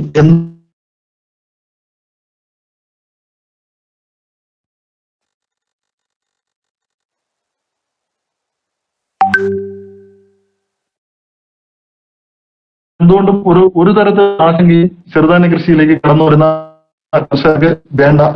അപ്പോൾ നമുക്ക് കൃത്യതയോടുകൂടിയുള്ള മണ്ണൊരുക്കലും കൃത്യതയോടുകൂടിയുള്ള വിത്തും കൃത്യതയോടുകൂടിയുള്ള വളപ്രയോഗങ്ങളും കൃത്യതയോടുകൂടിയിട്ടുള്ള കീടരോഗ മാർഗങ്ങളും കേരളത്തിൽ നമുക്ക് ആവർത്തിക്കാവുന്ന തരത്തിൽ ഡിസൈൻ ചെയ്തിട്ടുള്ള സിലബസ് നമ്മൾ വർക്ക്ഔട്ട് ചെയ്ത് വെച്ചിട്ടുണ്ട്. അത് ഓർഗാനിക് ആയിട്ടുള്ള രീതിയിലാണെങ്കിൽ അങ്ങനെ, അല്ലെങ്കിൽ ആർക്കും വ്യാവസായിക അടിസ്ഥാനത്തിൽ താല്പര്യമുള്ളവർക്ക് ഇൻഓർഗാനിക് ആയിട്ടുള്ള രീതിയിലാണെങ്കിൽ അങ്ങനെ അത്തരത്തിൽ ഡിസൈൻ ചെയ്തിട്ടുള്ള സിലബസ് ആണ് ഉൾപ്പെടുത്തി വെച്ചിട്ടുള്ളത്. ഇപ്പൊ എല്ലാവർക്കും ഒരു ആശങ്കയും ഇല്ലാതെ നമുക്ക് ഡെവലപ്പ് ചെയ്തെടുക്കാൻ കഴിയും. നമ്മൾ ഈ ചെറുധാന്യ കൃഷിയൊക്കെ ചെയ്യുമ്പോൾ ഈ മഴക്കാലത്ത് പലവിധത്തിലുള്ള ഫംഗൽ ഇൻഫെക്ഷൻ ഒക്കെ നമ്മുടെ ചെടികളിലൊക്കെ ഉണ്ടാവാറുണ്ട്. അത് അടുത്ത ക്ലാസ്സിൽ ഞാൻ വ്യക്തമായിട്ട് രോഗകീടബാധയെ കുറിച്ചും രോഗകീടബാധ ഉണ്ടാകുമ്പോൾ എന്തൊക്കെ പരിചരണമാർഗ്ഗങ്ങൾ നമ്മൾ ചെയ്യണമെന്നതിനെ കുറിച്ച് ഇട്ടിട്ടുള്ള കാര്യങ്ങളെല്ലാം ഞാൻ അത് ജൈവികമായ രീതിയിലാണെങ്കിൽ അങ്ങനെ, അല്ലെങ്കിൽ ഇനോർഗാനിക് ആയിട്ടുള്ള രീതിയിലാണെങ്കിൽ അങ്ങനെ ഉള്ള സിലബസുകൾ ചിട്ടപ്പെടുത്തി കൃത്യം പറഞ്ഞു തരും. ഒരു തരത്തിലുള്ള ആശങ്കയും വേണ്ട. പക്ഷെ ഉണ്ടാവേണ്ട ഒറ്റ കാര്യം വിളവെടുപ്പിന്റെ കാര്യത്തിലാണ്. നമുക്ക് ചെറുധാന്യ മണികൾ ഒരു 80% മുകളിൽ മെച്ചുറാവുന്ന സമയത്ത് വിളവെടുക്കാൻ എപ്പോഴും ശ്രദ്ധിക്കണം. ഒരു 90% മുകളിൽ മൂപ്പായി യാദൃച്ഛികമായ ഒരു മഴ പെയ്ത് കഴിഞ്ഞാൽ വളരെ പെട്ടെന്ന് തന്നെ ചെടിയിൽ നിന്നുകൊണ്ട് മുളയ്ക്കാനുള്ള ഒരു ടെൻഡൻസി ചെറുധാന്യങ്ങൾക്കാണ്. ഏറ്റവും കൂടുതൽ ജെർമിനേഷൻ ടെൻഡൻസി ഉള്ള ഒരു ക്രോപ്പാണ് മില്ലറ്റ് എന്നത്. പിന്നെ പൊതുവെ പുൽവർഗത്തിൽപ്പെട്ട ചെടികളായതുകൊണ്ട് ഏത് കാലാവസ്ഥയും വളരും. ഞാൻ പറഞ്ഞു എന്റെ പഞ്ചായത്ത് എറണാകുളം ജില്ലയിലെ കോട്ടൂളി പഞ്ചായത്ത് എന്ന് പറയുന്ന ഉപ്പുകല എന്നുള്ള ഒരു സ്ഥലമാണ്. അവിടെ നമുക്ക് ഒരു 40 ഏക്കറോളം സ്ഥലത്ത് നന്നായിട്ട് ചെറുധാന്യങ്ങൾ കൃഷി ചെയ്ത് ധാരാളം വിളയിച്ചെടുക്കാൻ കഴിഞ്ഞിട്ടുണ്ട്, പ്രൊഡക്റ്റുകൾ ഉണ്ടാക്കാൻ കഴിഞ്ഞിട്ടുണ്ട്. അപ്പോഴാണെങ്കിൽ കേരളത്തിലെ ചെറുധാന്യങ്ങൾ നന്നായിട്ട് വിളയിക്കാൻ കഴിയുമെന്ന് അനുഭവത്തിൽ നിന്ന് എല്ലാ ബോധമുണ്ടായിട്ടുണ്ട്. അപ്പോഴത് 100% ഞാൻ അതിൽ വിശ്വസിക്കുകയാണ്. അപ്പോൾ നിങ്ങൾ കൃഷി ചെയ്ത് കഴിഞ്ഞാൽ നിങ്ങൾക്കും നല്ല വിളവുണ്ടാക്കി എടുക്കാൻ കഴിയും. കേരളം എന്ന് പറഞ്ഞാൽ ഹ്യൂമിഡിറ്റി കൂടിയ സ്റ്റേറ്റ് ആണ്. നമുക്ക് തൊട്ടടുത്ത സംസ്ഥാനമായ അല്ലെങ്കിൽ കടയോ അല്ലെങ്കിൽ പ്രധാന ഏറ്റവും കൂടുതൽ ഉത്പാദിപ്പിക്കുന്ന സംസ്ഥാനമായിട്ടുള്ള രാജസ്ഥാനോ ഇവിടേക്ക് ഹ്യൂമിഡിറ്റി വളരെ കുറവുള്ള സ്റ്റേറ്റുകളാണ്. അതിനൊക്കെ അപേക്ഷിച്ച് കേരളം ഹ്യൂമിഡിറ്റി വളരെ കൂടുതലുള്ള ഒരു സംസ്ഥാനമാണ്. ഇപ്പോൾ കൃഷി ചെയ്യുമ്പോൾ രോഗികളെ മറ്റ് സംസ്ഥാനങ്ങളെ അപേക്ഷിച്ച് കൂടുതലായിരിക്കും. അതുകൂടെ നമ്മൾ ആയിക്കൊള്ളാം. നമുക്കതുകൊണ്ട് പൂർണ്ണമായിട്ട് കീടരോഗബാധയ്ക്ക് ഉണ്ടാവാതെ മാർഗങ്ങളൊക്കെ നമ്മുടെ കൃഷിയിടത്തിൽ അവലംബിച്ചുകൊണ്ട് ഇപ്പൊ രോഗങ്ങളായാലും കീടങ്ങളായാലും അത് നമ്മുടെ കൃഷിയിടത്തിൽ വരാതെ പ്രതിരോധ മാർഗങ്ങൾ സൃഷ്ടികൾ നമുക്ക് ഇടപെടലുകൾ നമ്മൾ ചെയ്തു കഴിഞ്ഞാൽ ഒരു പരിധിവരെ നമുക്ക് ചെടികളെ സംരക്ഷിച്ചുകൊണ്ട് നന്നായിട്ട് വിളവുണ്ടാക്കി വയ്ക്കാൻ കഴിയും. അപ്പോഴെല്ലാവരും സമ്മതിക്കണം, എല്ലാവരും നന്നായിട്ട് കൃഷി ചെയ്യണമെന്നാണ് ഈ അവസരത്തിൽ എനിക്ക് പറയാനുള്ളത്. നിങ്ങൾക്ക് ആവശ്യമായ എന്ത് ടെക്നിക്കൽ സപ്പോർട്ടുകളും ചെയ്തു തരും. നമ്മുടെ കൃഷിയിടത്തിലൊക്കെ ധാരാളം പ്രശ്നങ്ങളൊക്കെ ഉണ്ടാവാൻ സാധ്യതയുണ്ട്. അപ്പോൾ നിങ്ങൾക്ക് അത്തരം സാമ്പിളുകളൊക്കെ നിങ്ങൾ എടുത്ത് എനിക്ക് അയച്ചു കഴിഞ്ഞാൽ അതിനുള്ള പരിഹാര മാർഗങ്ങളിലൂടെ പറഞ്ഞു തരും. അപ്പൊ ഇപ്പം ഞാൻ മാനൂരുന്ന കാര്യങ്ങളെക്കുറിച്ചും നമ്മൾ ചെയ്യുന്ന കാര്യങ്ങളെക്കുറിച്ചും അതോടൊപ്പം തന്നെ നമുക്ക് വീട് വിതയ്ക്കുന്ന കാര്യങ്ങളെക്കുറിച്ചും പറിച്ചിടുന്ന കാര്യങ്ങളെക്കുറിച്ചൊക്കെ ഞാൻ അത്യാവശ്യം നിങ്ങളെ ബോധ്യപ്പെടുത്തിയിട്ടുണ്ടെന്നാണ് ഞാനും വിശ്വസിക്കുന്നത്. കാരണം എന്ന് പറഞ്ഞാൽ ഞാൻ ഈ സാധനങ്ങളെ കുറിച്ച് ഒരു ക്ലാസ് എടുത്തിട്ട് തന്നെ ഏകദേശം ഒരു 8-9 മാസത്തോളമായി. അതുകൊണ്ട് ആ ഒരു ഫ്ലോയിലൊക്കെ ഒരു അല്പം കുറവ് എനിക്ക് വന്നിട്ടുണ്ടെന്ന് എനിക്ക് മനസ്സിലായിട്ടുണ്ട്. പക്ഷെ എന്നാൽ പോലും ഞാൻ കുറച്ചുകൂടെ, കാരണം ഇന്ന് വർക്ക് ചെയ്യണമെന്ന് ഞാൻ വിചാരിച്ചതാണ്. പക്ഷെ വർക്ക് ചെയ്യാനുള്ള ഒരു സമയം എന്ന് പറഞ്ഞു കഴിഞ്ഞാൽ ഞാൻ ഇന്നൊരു തമിഴ്നാട് ഒരു യാത്ര പോയിരുന്നു. അപ്പോൾ പങ്കജാക്ഷൻ സാറൊക്കെ വളരെ സ്നേഹത്തോടെ വിളിച്ചപ്പം എന്തായാലും ക്ലാസ്സിൽ കയറി അറിയുന്നുള്ള കാര്യങ്ങളൊക്കെ പറഞ്ഞു കൊടുക്കാമെന്ന് കരുതി. അത് കുറച്ചുകൂടെ നന്നായിട്ട് കാര്യങ്ങൾ പറഞ്ഞുതരാൻ കഴിയുമായിരുന്നു. നിങ്ങൾക്ക് എന്തെങ്കിലും സംശയങ്ങളൊക്കെ ഉണ്ടെങ്കിൽ ചോദിച്ചു കഴിഞ്ഞാൽ അതിന് മറുപടി ഞാൻ കൃത്യമായിട്ട് പറഞ്ഞുതരാം. വളരെ മനോഹരമായും ഗംഭീരമായും അവതരിച്ചു. പ്രത്യേകത ഒന്നും മോശമായില്ല, എല്ലാം കൊണ്ടും നന്നായിരുന്നു. എനിക്ക് തോന്നുന്നു അടുത്തത് പറഞ്ഞ രോഗകീടബാധയും പരിചരണമാണ് 2ാം ക്ലാസ്. 3 ഉദ്ദേശിക്കുന്നത് 3 പറഞ്ഞാൽ ഇതിന്റെ വിളവെടുപ്പ് നമുക്ക് നമ്മുടെ വീട്ടിൽ എങ്ങനെ ചെറുധാന്യങ്ങൾ പ്രോസസ് ചെയ്യാം. നമ്മള് ഈ ചെറുധാന്യങ്ങൾ നമുക്ക് ചെറുധാന്യങ്ങൾ നമ്മുടെ വീട്ടിൽ പ്രോസസ് ചെയ്യാൻ കഴിയില്ല. അപ്പോൾ നമുക്ക് നമ്മുടെ വീട്ടിലേക്ക് ധാന്യങ്ങൾ പ്രോസസ് ചെയ്യാൻ കഴിയും. അതിനെക്കുറിച്ച് പിന്നെ അന്ന് മനോജിനെ കയറ്റി നമുക്ക് ഈ പ്രോസസ്സിനെ കുറിച്ച് ചിലപ്പോൾ നന്നായിട്ട് പറയാൻ കഴിയുന്ന ക്ലാസ് ആയിരിക്കാം. പ്രിയപ്പെട്ടവരെ, ഒരു കാര്യം ഞാൻ പറയാൻ വിട്ടുപോയി, അതുകൊണ്ട് ഞാൻ ഒന്ന് സൂചിപ്പിക്കാം. ഞാൻ നേരത്തെ ചെറുധാന്യ നമ്മുടെ വിത്തുകൾ നേരിട്ട് പാകി മുളപ്പിച്ച ശേഷം നമ്മുടെ കൃഷിയിടത്തിലേക്ക് പറിച്ചിടുന്ന കാര്യങ്ങളെ കുറിച്ച് ഞാൻ പറയുകയുണ്ടായി. അപ്പോൾ അതിൽ ഒരു കാര്യം കൂടെ ഞാനൊന്ന് ഇപ്പൊ ഓർമ്മ കിട്ടിയിട്ടുണ്ടെന്ന് പറയുന്നതേ ഉള്ളൂ. എല്ലാ ചെറുധാന്യങ്ങളും നമുക്ക് പാകി മുളപ്പിച്ച് പറിച്ചിടാൻ കഴിയില്ല. 3 ചെറുധാന്യങ്ങൾ മാത്രമേ പാകി മുളപ്പിച്ച് നമുക്ക് കൃഷിയിടത്തിലേക്ക് ഞാറ് പറിച്ചിടാൻ കഴിയും. അത് ഈ നഗ്നധാന്യങ്ങൾ അറിയപ്പെടുന്ന മണിച്ചോളവും അതോടൊപ്പം തന്നെ റാഗിയും ബജ്ര, ഈ 3 ധാന്യങ്ങൾ മാത്രമേ കൃഷിയിടത്തിൽ പാകി മുളപ്പിച്ച ശേഷം നമുക്ക് നമ്മുടെ ഫീൽഡിലേക്ക് നമുക്ക് പറിച്ചിടാൻ കഴിയും. അപ്പോൾ സ്വാഭാവികമായിട്ട് നമ്മുടെ മനസ്സിൽ ഒരു സംശയം തോന്നാം, എന്തുകൊണ്ട് മറ്റു ധാന്യങ്ങളൊക്കെ നമുക്ക് പറിച്ചിടാൻ കഴിയില്ല. അപ്പോൾ മറ്റു ധാന്യങ്ങൾ വേണമെങ്കിൽ നമുക്ക് പാകി മുളപ്പിച്ച് പറിച്ചിടാം. പക്ഷെ അതൊക്കെ എന്ന് പറയാൻ വളരെ കുഞ്ഞു ചെടികളാണ്. അപ്പോൾ നമ്മൾ പറിച്ചിടുമ്പോൾ ഉണ്ടാകുന്ന ഒരു സ്ട്രെസ്സിനെ അതിജീവിച്ചുകൊണ്ട് വളർന്നു വന്ന് വിളവ് തരാനുള്ള ഒരു കഴിവ് പറിച്ചിടുമ്പോൾ ആ ചെടിക്ക് കുറയുമെന്നതാണ്. അപ്പോൾ അതുകൊണ്ട് നമ്മൾ പ്രധാനമായിട്ട് കർഷകർ, നമ്മൾ വ്യാവസായിക അടിസ്ഥാനത്തിൽ കൃഷി ചെയ്യുന്നവരായാലും നമ്മൾ വീട്ടാവശ്യത്തിന് കൃഷി ചെയ്യുന്നവരായാലും നമ്മൾ ശ്രദ്ധിക്കേണ്ട ഒരു കാര്യം എന്ന് പറയാൻ 3 ധാന്യങ്ങൾ മാത്രമേ നമുക്ക് പാകി മുളപ്പിച്ച് കൃഷിയിടത്തിലേക്ക് പറിച്ചിടാൻ പറ്റും. അത് മണിച്ചോളം, അല്ലെങ്കിൽ ഇംഗ്ലീഷിൽ അതിനെ സ്വർഗം എന്ന് പറയും. നമുക്ക് റാഗിയുണ്ട്, നമ്മുടെ പഞ്ഞപ്പുല്ലെന്നും മുത്താറി എന്നും ഇങ്ങനെയൊക്കെ പറയുന്ന നമ്മുടെ പഞ്ഞപ്പുല്ലുണ്ട്. അപ്പൊ അതും നമുക്ക് പാകി മുളപ്പിച്ച ശേഷം നമുക്ക് 20 മുതൽ 25 ദിവസത്തിനിടയിൽ പ്രായമാകുമ്പോൾ കൃഷിയിടത്തിലേക്ക് പറിച്ചിടാം. അതോടൊപ്പം തന്നെ ബജ്ര, കമ്പ് അല്ലെങ്കിൽ പേൾ മില്ലറ്റ്, പവിഴച്ചോളം എന്നൊക്കെ അറിയപ്പെടുന്ന ആ ഒരു ധാന്യവും നമുക്ക് പാകി മുളപ്പിച്ച ശേഷം ഒരു 20 മുതൽ 25 ദിവസം ആകുമ്പോൾ പറിച്ചിടാം. നിങ്ങൾ പ്രത്യേകം ശ്രദ്ധിച്ചോളം, ഈ 3 ധാന്യങ്ങൾ മാത്രം പറിച്ചിടുന്നതായിരിക്കും ഏറ്റവും നല്ലത്. മറ്റു ധാന്യങ്ങളും പറിച്ചിടാം, പക്ഷെ അത് കുഞ്ഞു ചെടികളാണ്. അത് പറിച്ചിടുമ്പോൾ ഉണ്ടാകുന്ന സ്ട്രെസ്സിനെ അതിജീവിച്ചുകൊണ്ട് ആ ചെടിക്ക് വളർന്നു വന്ന് നല്ല വിളവ് തരാനുള്ള ഒരു ശേഷി അത് വിളവിനെയൊക്കെ സാരമായി ബാധിക്കും. അതുകൊണ്ട് അത്തരം ധാന്യങ്ങൾ നമ്മൾ നേരിട്ട് വിത്ത് വിതച്ച് കൃഷി ചെയ്യുന്നതായിരിക്കും ഏറ്റവും ബെറ്റർ. ഓക്കെ സാർ, ഞാനൊരു 5 സെന്റ് സ്ഥലത്ത് മില്ലറ്റ് കൃഷി ചെയ്യണമെന്ന് ആഗ്രഹിക്കുന്ന ഒരാളാണ്. മില്ലറ്റിനെ കുറിച്ച് മനസ്സിലാക്കി എനിക്കുണ്ടായ ഒരു ബുദ്ധിമുട്ടിലൊക്കെ ഞാൻ അത് കഴിച്ച് എനിക്ക് ഗുണം ചെയ്തത് കൊണ്ട് അങ്ങനെ നോക്കാനാ. പക്ഷെ പടിഞ്ഞാറ് മേഖലയാണ്, തിരുവാർപ്പ് എന്ന് പറയും, കോട്ടയത്ത്. അപ്പം വെള്ളം എപ്പോഴും വെള്ളക്കെട്ടുകൾ ഉണ്ടാകുന്ന സമയം. അപ്പം മഴ നിൽക്കുന്ന ഒരു ഓഗസ്റ്റ് സെപ്റ്റംബർ തൊട്ട് അടുത്തൊരു ഫെബ്രുവരി മാർച്ച് അങ്ങനെ ഒരു 6 മാസേ കിട്ടത്തുള്ളൂ. എനിക്ക് ഏതുതരം വിത്തുകളായിരിക്കും ചെയ്താലായിരിക്കും നല്ലതെന്ന് പറഞ്ഞു തരാമോ? പ്രധാനമായിട്ട് ധാരാളം ചെറുധാന്യങ്ങൾ നമ്മുടെ നാട്ടിലുണ്ടായിരുന്നു. പക്ഷെ എന്നാൽ പോലും വ്യാവസായിക അടിസ്ഥാനത്തിൽ അല്ലെങ്കിൽ ഭക്ഷണ ആവശ്യത്തിനൊക്കെ ആയിട്ട് നമ്മൾ ഇന്ന് കൃഷി ചെയ്യുന്ന ചെറുധാന്യങ്ങൾ എന്ന് പറഞ്ഞാൽ 9 ചെറുധാന്യങ്ങളാണ് പ്രധാനമായും നമ്മൾ കൃഷി ചെയ്യുന്നത്. അതിൽ മണിച്ചോളം ഉണ്ട്, നമ്മുടെ ഇംഗ്ലീഷിൽ പറയുന്നത് സ്വർഗം എന്നാണ്. അതുപോലെ തന്നെ നമുക്ക് ബജ്ര എന്ന് പറയുന്ന ഒരു ചെറുധാന്യമുണ്ട്. നമ്മള് തമിഴിലും മലയാളത്തൊക്കെ അതിനെ കമ്പെന്ന് പറയും. ഇംഗ്ലീഷുകാർ അതിനെ പേൾ മില്ലറ്റ് എന്ന് പറയും, അതിനെ പവിഴച്ചോളം എന്ന് പറയും. അങ്ങനെ ഒരു ധാന്യമുണ്ട്. അതോടൊപ്പം തന്നെ റാഗി എന്ന് പറയുന്നത് നമ്മുടെ പാവപ്പെട്ടവന്റെ ഭക്ഷണം എന്നൊക്കെ അറിയപ്പെടുന്ന ഒരു കുഞ്ഞ് ജനിച്ചാൽ അവൻ ആദ്യമായിട്ട് ഭക്ഷണമായി കൊടുക്കുന്ന ഒരു ഭക്ഷണമാണ് ഈ റാഗി എന്നത്. റാഗി നമുക്ക് കൃഷി ചെയ്യാം. അതോടൊപ്പം തന്നെ തിന നമുക്ക് കൃഷി ചെയ്യാം. ഏറ്റവും പുരാതനമായി മനുഷ്യൻ കൃഷി ചെയ്തിരുന്ന ഒരു ധാന്യമാണ് തിന എന്നത്. അപ്പോൾ അടുത്ത ക്ലാസ്സിൽ ഈ ധാന്യങ്ങളുടെ പ്രത്യേകതകളെ കുറിച്ചൊക്കെ ഞാൻ വ്യക്തമായിട്ട് പറഞ്ഞുതരാം. തിന എന്ന് പറഞ്ഞു കഴിഞ്ഞാൽ മനുഷ്യൻ ആദ്യമായിട്ട് കൃഷി ചെയ്ത ധാന്യം എന്നാണ് പൊതുവെ നമ്മൾ അറിയപ്പെടുന്നത്. നമുക്ക് പണ്ടുകാലം പണ്ടുകാലത്ത് നമ്മൾ പക്ഷികൾക്ക്, പണ്ടുകാലം മുതലല്ല ഇപ്പോഴും പക്ഷികൾക്ക് ഭക്ഷണമായി നമ്മൾ കൊടുത്തിരുന്ന ഒരു ചെറുധാന്യമാണ് ഈ തിന എന്നത്. തിനയുടെ പ്രത്യേകതകൾ എന്ന് പറഞ്ഞാൽ ഒരുപാട് ന്യൂട്രീഷണൽ വാല്യൂ ഉള്ള ഒരു ഭക്ഷണ പദാർത്ഥമാണ് ഈ തിന എന്നത്. അപ്പോൾ ഈ തിന നമുക്ക് കൃഷി ചെയ്യാം. തിനയും നമ്മുടെ പഞ്ചായത്തിൽ നന്നായിട്ട് കൃഷി ചെയ്തു നല്ല പ്രൊഡക്ഷൻ കിട്ടിയിട്ടുള്ള ഒരു വിളയാണ്. അപ്പോൾ ഓരോ ചെറുധാന്യങ്ങളുടെയും പ്രത്യേകതകളും അതിന്റെ സാധ്യതകൾ എന്താണ്, അത് എന്തൊക്കെ ഉപയോഗിക്കുന്നു എന്നൊക്കെ കൃത്യമായിട്ട് ഞാൻ പറഞ്ഞു. ഇന്ന് സമയക്കുറവുണ്ട്. അതോടൊപ്പം തന്നെ പനിവരക് എന്ന് പറയുന്ന ഒരു ധാന്യമുണ്ട്. അതോടൊപ്പം തന്നെ കുതിരവാലി എന്ന് പറയുന്ന ഒരു ധാന്യം, കുതിരവാലിയും പനിവരകൊക്കെ നമ്മൾ കൃഷി ചെയ്ത് നോക്കിയിട്ടുണ്ട്. വരക് എന്ന് പറയുന്നത്, വരക് അല്ലെങ്കിൽ കോഡോ മില്ലറ്റ് എന്ന് പറയുന്ന ഒരു ധാന്യമുണ്ട്. പിന്നെ ചാമയുണ്ട്, ചാമ അല്ലെങ്കിൽ ലിറ്റിൽ മില്ലറ്റ്. ഈ ചാമയുടെ പ്രത്യേകത എന്ന് പറഞ്ഞു കഴിഞ്ഞാൽ ഏറ്റവും ചുരുങ്ങിയ ദിവസം കൊണ്ട് നമുക്ക് കൃഷി ചെയ്യാൻ കഴിയുന്ന ഒരു ചെറുധാന്യമാണ് ചാമ എന്നത്. ഞാൻ നേരത്തെ സൂചിപ്പിച്ചു, പണ്ട് കാലത്ത് നമ്മൾ 1-2 വിളകൾ നെൽകൃഷിയും അതോടൊപ്പം തന്നെ വേനൽക്കാലത്ത് ഇടവിളയായിട്ട് നമ്മൾ പയറുവർഗ്ഗ വിളകളും അല്ലെങ്കിൽ ചെറുധാന്യങ്ങളൊക്കെ കൃഷി ചെയ്യുമായിരുന്നു. അപ്പോൾ അന്ന് കൃഷി ചെയ്തിരുന്ന നമ്മുടെ നെൽപ്പാടങ്ങളിലൊക്കെ കൃഷി ചെയ്തിരുന്ന ഒരു ധാന്യമാണ് ചാമ എന്നത്.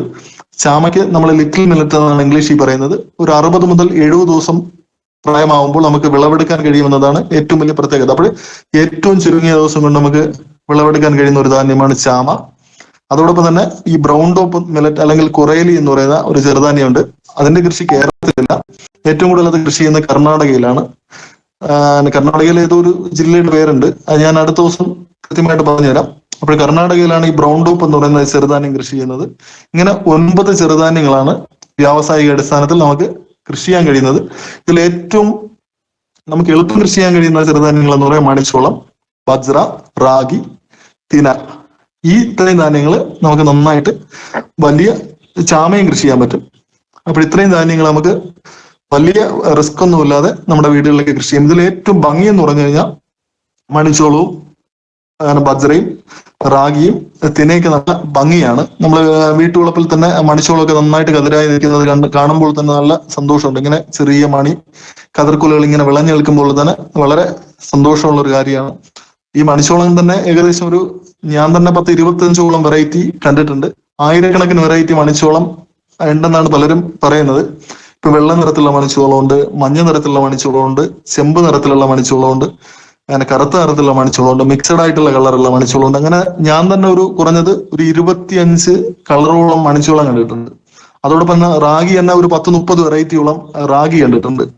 ബജ്ര തന്നെ ഏകദേശം അതും 8-10 വെറൈറ്റിയോളം ബജ്ര കണ്ടിട്ടുണ്ട്. അപ്പോൾ ഈ ചെറുധാന്യങ്ങൾ ഓരോ ഗവേഷണ സ്ഥാപനങ്ങളൊക്കെ പുറപ്പെടുവിച്ചിട്ടുള്ള ധാരാളം വെറൈറ്റികളുണ്ട്. അപ്പോൾ കതിർക്കുലകൾ ഉരുണ്ട ഷേപ്പിലുള്ളതുണ്ട്, കതിർക്കുലകൾക്ക് നീളമുള്ള ഷേപ്പിലുണ്ട്. അപ്പൊ ഇങ്ങനെ വ്യത്യസ്തങ്ങളാണ്. അപ്പൊ നമ്മളെ സംബന്ധിച്ചിടത്തോളം നമ്മൾ വ്യാവസായിക അടിസ്ഥാനത്തിൽ അല്ലെങ്കിൽ നമ്മുടെ ഭക്ഷണാവശ്യത്തിന് കൃഷി ചെയ്യുമ്പോൾ ഏറ്റവും കൂടുതൽ പ്രൊഡക്ഷൻ കിട്ടുന്ന ഇനങ്ങളാണ് നമ്മൾ വീട്ടിൽ വാങ്ങി നടേണ്ടത്. പൊതുവെ നമുക്ക് ഇംപ്രൂവ്ഡ് വെറൈറ്റി വിത്തുകളായിരിക്കും നടുന്നതായിരിക്കും നല്ലത്. പക്ഷെ അന്ന് ഏത് വിത്തിനം നടണമെന്ന് നിങ്ങൾക്ക് എല്ലാവർക്കും തീരുമാനിക്കാം. അപ്പോൾ ഞാൻ പൊതുവെ പറഞ്ഞതേ ഉള്ളൂ, 9 ചെറുധാന്യങ്ങളാണ് നമ്മൾ വ്യാവസായിക അടിസ്ഥാനത്തിൽ നമ്മുടെ നാട്ടിലൊക്കെ നമ്മുടെ രാജ്യത്ത് കൃഷി ചെയ്യുന്നത്. അപ്പോൾ ഇതിലേതെങ്കിലുമൊക്കെ ഒന്ന് സെലക്ട് ചെയ്യാം. മണിച്ചോളം നമുക്ക് മുഖ്യമായി നടാം. അതോടൊപ്പം തന്നെ നമുക്ക് ഈ ബജ്ര അല്ലെങ്കിൽ കമ്പം എന്ന് പറയുന്ന ചെറുധാന്യം നടാം, അല്ലെങ്കിൽ റാഗി നടാം. ഈ 3 ചെറുധാന്യങ്ങൾക്കുള്ള ഒരു പ്രത്യേകത എന്ന് പറഞ്ഞു കഴിഞ്ഞാൽ ഇത് നമ്മുടെ വീട്ടിൽ തന്നെ സ്വന്തമായിട്ട് നമുക്ക് പ്രോസസ്സ് ചെയ്യാൻ പറ്റും. ഇതിനെ നഗ്നധാന്യങ്ങൾ എന്നാണ് പൊതുവെയുള്ള വിശേഷണം. കാരണം എന്ന് പറഞ്ഞാൽ ഈ 3 ധാന്യങ്ങൾക്കും ഇതിന്റെ പുറത്തുള്ള ഉമി എന്ന് പറഞ്ഞു കഴിഞ്ഞാൽ വളരെ ലൈറ്റ് ആയിരിക്കും. മറ്റു ധാന്യങ്ങൾക്ക് എന്ന് പറഞ്ഞു കഴിഞ്ഞാൽ അത് ചെറിയ ധാന്യങ്ങളാണെങ്കിലും അതിന്റെ പുറത്തുള്ള ഉമിക്ക് കട്ടി കൂടുതലാണ്. പക്ഷെ നേരെ മറിച്ച് ഇപ്പം മണിച്ചോളമായാലും കമ്പായാലും റാഗി ആയാലും നമ്മൾ പണ്ടുകാലം മുതൽ പണ്ടുകാലത്ത് നമ്മുടെ വീട്ടിലെ ഉരലിലും അരകല്ലിലൊക്കെ ഇട്ട് അരച്ചും ഇടിച്ച് പൊടിച്ചും ഒക്കെയാണ് നമ്മൾ ഭക്ഷണ പദാർത്ഥങ്ങൾ ഉണ്ടാക്കിയിരുന്നത്. എന്നിട്ട് പുട്ടിന്റെ അരിപ്പ് കൊണ്ട് അരിച്ചിട്ട് അതിന്റെ പുറത്തുള്ള ലൈറ്റ് ആയിട്ടുള്ള ഉമി നമ്മൾ കളയുമായിരുന്നു. പക്ഷെ ഇപ്പം നമുക്ക് ചെയ്യാൻ പറ്റുന്നതെന്ന് പറഞ്ഞാൽ നമ്മുടെ വീട്ടിലെ മിക്സിയിലിട്ട് നമുക്ക് 1:1 എന്ന് പറയുന്ന 2 പ്രാവശ്യം അടിക്കുമ്പോൾ തന്നെ നമുക്ക് അതിന്റെ പുറത്തുള്ള ഉമി ലൈറ്റ് ആയിട്ട് ഇളക്കി കളയാൻ പറ്റും. അതിനെ പുട്ടിന്റെ അരിപ്പ് കൊണ്ട്, പുട്ടിന്റെ മാവിന് നമ്മൾ അരിക്കുന്ന അരിപ്പുണ്ട്, അതുകൊണ്ട് അരിച്ചെടുത്തിട്ട് ആ മാവെടുത്ത് നമ്മൾ ഭക്ഷണം ഉണ്ടാക്കി കഴിഞ്ഞാൽ നമുക്ക് തന്നെ നമ്മുടെ വീട്ടിൽ സ്വന്തമായിട്ട് പ്രോസസ്സ് ചെയ്യാൻ കഴിയുന്നതാണ്. അപ്പോൾ അങ്ങനെയുള്ള ധാന്യങ്ങൾ നമ്മുടെ വീട്ടിൽ കൃഷി ചെയ്യുന്നതായിരിക്കും ഏറ്റവും നല്ലത്. ഭക്ഷണാവശ്യത്തിന് നമ്മൾ കൃഷി ചെയ്യുകയാണെങ്കിൽ നമുക്ക് ഏറ്റവും സിമ്പിളായിട്ട് ഈ നഗ്നധാന്യങ്ങൾ എന്നറിയപ്പെടുന്ന അണിച്ചോളവും ബജ്രയും റാഗിയും കൃഷി ചെയ്യുന്നതായിരിക്കും ഏറ്റവും ബെറ്റർ. പിന്നെ ചാമയും നമുക്ക് സ്വന്തമായിട്ട് പ്രോസസ്സ് ചെയ്യാൻ പറ്റും. പക്ഷെ അതൊക്കെ കുഞ്ഞു ധാന്യങ്ങളാണ്, അതിന് അല്പം റിസ്ക്കും ഉണ്ട്. നമസ്കാരം സാർ, ഞാൻ ശ്രീധരനാണ്. തൃശ്ശൂർ ശ്രീധരനാണ്. വളരെ നന്നായിരുന്നു ക്ലാസ്. അടുത്ത ഘട്ടങ്ങളിൽ വീണ്ടും കാണാം. ഓക്കെ സാറേ, ഞാൻ സാറിനെ നേരിട്ട് കണ്ടിട്ടുണ്ട്. പ്രേമേട്ടന്റെ വീട്ടിലൊക്കെ ഞാൻ ഒരുപാട് പരിപാടികൾക്ക് വന്നിട്ടുണ്ട്. സാറിനെ ഞാൻ നേരിട്ട് കണ്ടിട്ടുണ്ട്. Okay sir. ഇത് മാഷാണ് എനിക്ക് ഷിനു സാറിനെ പരിചയപ്പെടുത്തി തന്നയാളും നമ്പർ തന്നയാളും. അതുകൊണ്ട് വളരെ സന്തോഷം.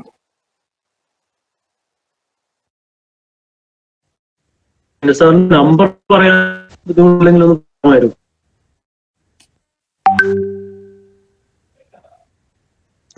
എന്റെ നമ്പർ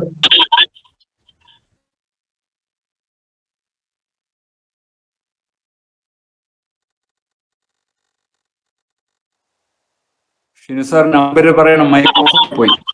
സാറിന്റെ നമ്പർ പ്രിയപ്പെട്ടവരെ എന്താണ് ആവശ്യമുള്ളവരെന്ന് നോട്ട് ചെയ്തോളണം.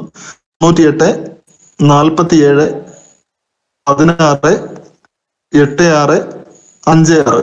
ഒന്നുകൂടെ പറയാണ്, 98 47 16 86 56. പേര് ഷിനു എന്നാണ്. ഷിനു സാറിന്റെ പുസ്തകം എന്നോടി ഇറങ്ങും എന്നുള്ള എന്തെങ്കിലും ആയോ? 10 ദിവസത്തിനകത്ത് ഇറങ്ങുമെന്നാണ് ഞാൻ വിശ്വസിക്കുന്നത് സാറേ. മറ്റാർക്കും ചോദ്യം ചോദിക്കാനില്ലെങ്കിൽ ഒരാൾക്ക് നന്ദി പറയാം, നമുക്ക് അവസാനിപ്പിക്കാം. ഷിനു സാർ, വളരെ സന്തോഷം, നന്ദിയുണ്ട്. നേരത്തെ സർലാജിയുടെ ക്ലാസ് ഒക്കെ അറ്റൻഡ് ചെയ്തിട്ടുണ്ടോ? കുറച്ച് കാര്യങ്ങൾ മനസ്സിലാക്കിയിരുന്നു. ഏറെക്കുറെ കൂടുതൽ കാര്യങ്ങൾ മനസ്സിലാക്കിയിട്ട് ഇന്നത്തെ ക്ലാസ് സാധിച്ചു. ഇതിന്റെ ലഭ്യത നമുക്ക് ചെറിയ ക്വാണ്ടിറ്റിയിലൊക്കെ ഈ നമ്മുടെ വിത്ത് എന്ന് പറയുന്നത് ചെറിയ ക്വാണ്ടിറ്റി ആണെങ്കിലും കിട്ടുമോ? അതിനെ കുറിച്ചൊന്നും പറയാൻ പ്രകാശ് സാർ പറഞ്ഞാലും മതി. നമുക്ക് വിത്ത് ലഭ്യമാക്കുന്നതിന് സംവിധാനം സാറിലൂടെ ഉണ്ടെന്നുണ്ടെങ്കിൽ ഒക്കെ അതായാലും ഓക്കെ സാർ. Thank U. ഇത്രയും നേരം നമുക്ക് വേണ്ടി സാറിന് സമയം കിട്ടിയതിനും സാറിന് അവസരം കിട്ടിയതിനും ഞങ്ങൾ സാറിനെ കാണാൻ കഴിഞ്ഞതിനും വളരെയധികം നന്ദിയുണ്ട്. മില്ലറ്റുമായിട്ട് ഏതാണ്ട് ഒരു 6 മാസക്കാലമായിട്ടാണ് എനിക്ക് ബന്ധമുള്ളത്. എങ്കിലും വളരെ സജീവമായി തന്നെ ആ മേഖലയിൽ ഇപ്പോൾ നിൽക്കുന്നുണ്ട്. Thank you. എന്റെ പേര് ദിലീപ് കുമാർ എന്നാണ്. നമസ്കാരം. ഓക്കെ ദിലീപ്, നമസ്കാരം. എന്തായാലും നമുക്ക് ഇംപ്രൂവ്ഡ് വെറൈറ്റി വിത്തുകൾ എന്ന് പറഞ്ഞു കഴിഞ്ഞാൽ നമ്മുടെ തെക്കൻ ഭാഗങ്ങളിലെ ഇംപ്രൂവ്ഡ് വെറൈറ്റി വിത്തുകൾ ഡെവലപ്പ് ചെയ്ത് വിപണിയിലെത്തിക്കുന്ന ഒരു സ്ഥാപനം തമിഴ്നാട് അഗ്രികൾച്ചർ യൂണിവേഴ്സിറ്റിയാണ്, കോയമ്പത്തൂർ. നമുക്ക് അവിടെ പോയി കഴിഞ്ഞു കഴിഞ്ഞാൽ ഒരു കർഷകന് വേണമെങ്കിൽ 2 കിലോ വിത്ത് അവർ നേരിട്ട് കൊടുക്കും. ഞങ്ങൾക്ക് അവിടെ നിന്ന് ഇംപ്രൂവ്ഡ് വെറൈറ്റി വിത്തുകൾ കിട്ടിയെന്ന് പറഞ്ഞു കഴിഞ്ഞാൽ ഞങ്ങൾ കോട്ടുപള്ളി മില്ലറ്റ് പ്രോഗ്രാം എന്ന് പറയുന്ന ഒരു പദ്ധതി ഡിസൈൻ ചെയ്തതിന്റെ ഭാഗമായിട്ട് നമ്മൾ ഇവിടുന്ന് ഒരു കത്ത് കൊടുത്തു. നമുക്ക് ഇങ്ങനെ ഒരു ചെറുധാന്യ കൃഷി വ്യാപന പദ്ധതി നടപ്പിലാക്കുന്നു, അതുകൊണ്ട് ആവശ്യമായ വിത്ത് നമുക്ക് ലഭ്യമാക്കി തരാമെന്ന് കത്ത് കൊടുത്തതിന്റെ ഭാഗമായിട്ടാണ് അവരുടെ ഒരു സഹകരണത്തോടു കൂടി ചെയ്യുന്ന ഒരു പ്രോജക്റ്റാണ് നമ്മൾ അതിനെ പുറത്ത് ചെയ്തെടുത്തത്. അപ്പോൾ അതുകൊണ്ട് നമുക്ക് ആവശ്യമായ വിത്തുകൾ തമിഴ്നാട് യൂണിവേഴ്സിറ്റിയിൽ നിന്ന് കൊണ്ടുവരുന്ന നമ്മുടെ ജൈവരാജ് മനോഹർ എന്ന് പറയുന്ന ഒരു കർഷകനാണ്. അപ്പോൾ അദ്ദേഹത്തിന്റെ കൂടെ ഒരു വലിയ സഹായം ഉള്ളതുകൊണ്ടാണ് ഈ വിത്തുകൾ നമുക്ക് എത്തിക്കാൻ കഴിഞ്ഞത്. നമുക്ക് എന്തായാലും ശാന്തിഗ്രാം ഇങ്ങനെ ഒരു പരിപാടിയായിട്ട് മുന്നോട്ട് പോകുമ്പോൾ നമുക്ക് ചെറുതാനി വീട് എത്ര അതിന്റെ ക്വാണ്ടിറ്റി എത്ര അളവിൽ വേണമെന്നൊക്കെ ഒന്ന് നോക്കിയ ശേഷം നമുക്ക് വേണമെങ്കിൽ നമുക്ക് കോയമ്പത്തൂർ നമുക്ക് വിത്ത് എടുക്കുന്നതിനുള്ള ഒരു ഇടപെടൽ ഇടതുപത്ത് കൊടുത്ത് വേറെ ഇടപെടൽ നടത്തണം. അതുകൂടെ നടത്തി നമുക്ക് പരമാവധി എല്ലാവർക്കും നല്ല ഇംപ്രൂവ്ഡ് വെറൈറ്റി എത്തിച്ചേരാൻ വേണ്ടിയുള്ള ഒരു ഇടപെടൽ ഞാൻ ഇടപെടാതിന് വേണ്ടി ആത്മാർത്ഥമായിട്ട്. അല്ല, ഷിനു സാറിന്റെ നേതൃത്വത്തിൽ തന്നെ അത് നടത്തും. നിങ്ങള് ക്വാണ്ടിറ്റി എത്ര ആവശ്യമുണ്ട് എന്നുള്ളത് ഗ്രൂപ്പിലുള്ള ആളുകൾ ഗ്രൂപ്പിൽ പറഞ്ഞു കഴിഞ്ഞാൽ തീർച്ചയായും നമ്മൾ അതിനുവേണ്ടി ശ്രമിക്കുന്നതാണ്. തീർച്ചയായും നമ്മൾ ശ്രമിക്കും. ഷിനു സാറിന്റെയും അതുപോലെ നമുക്ക് എല്ലാവരുടെയും സഹായം തേടാം. നമ്മൾ എല്ലാവരുമായിട്ട് നല്ല ബന്ധങ്ങളുണ്ടല്ലോ. അപ്പോൾ എല്ലാവർക്കും നന്ദി. നമുക്ക് ഇന്ന് അവസാനിപ്പിക്കാം. ഷിനു സാർ ഒരു വളരെയധികം യാത്രയ്ക്ക് ഇടയിലാണ് ഇവിടെ എത്തിയത്. കൃത്യമായി നമ്മൾ 1 മണിക്കൂറും 10 മിനിറ്റും നമ്മൾ ഉപയോഗിച്ചു. അടുത്ത ക്ലാസ് എന്തായാലും ഗ്രൂപ്പിൽ അറിയിക്കും. Thank you Shinu sir, thank U.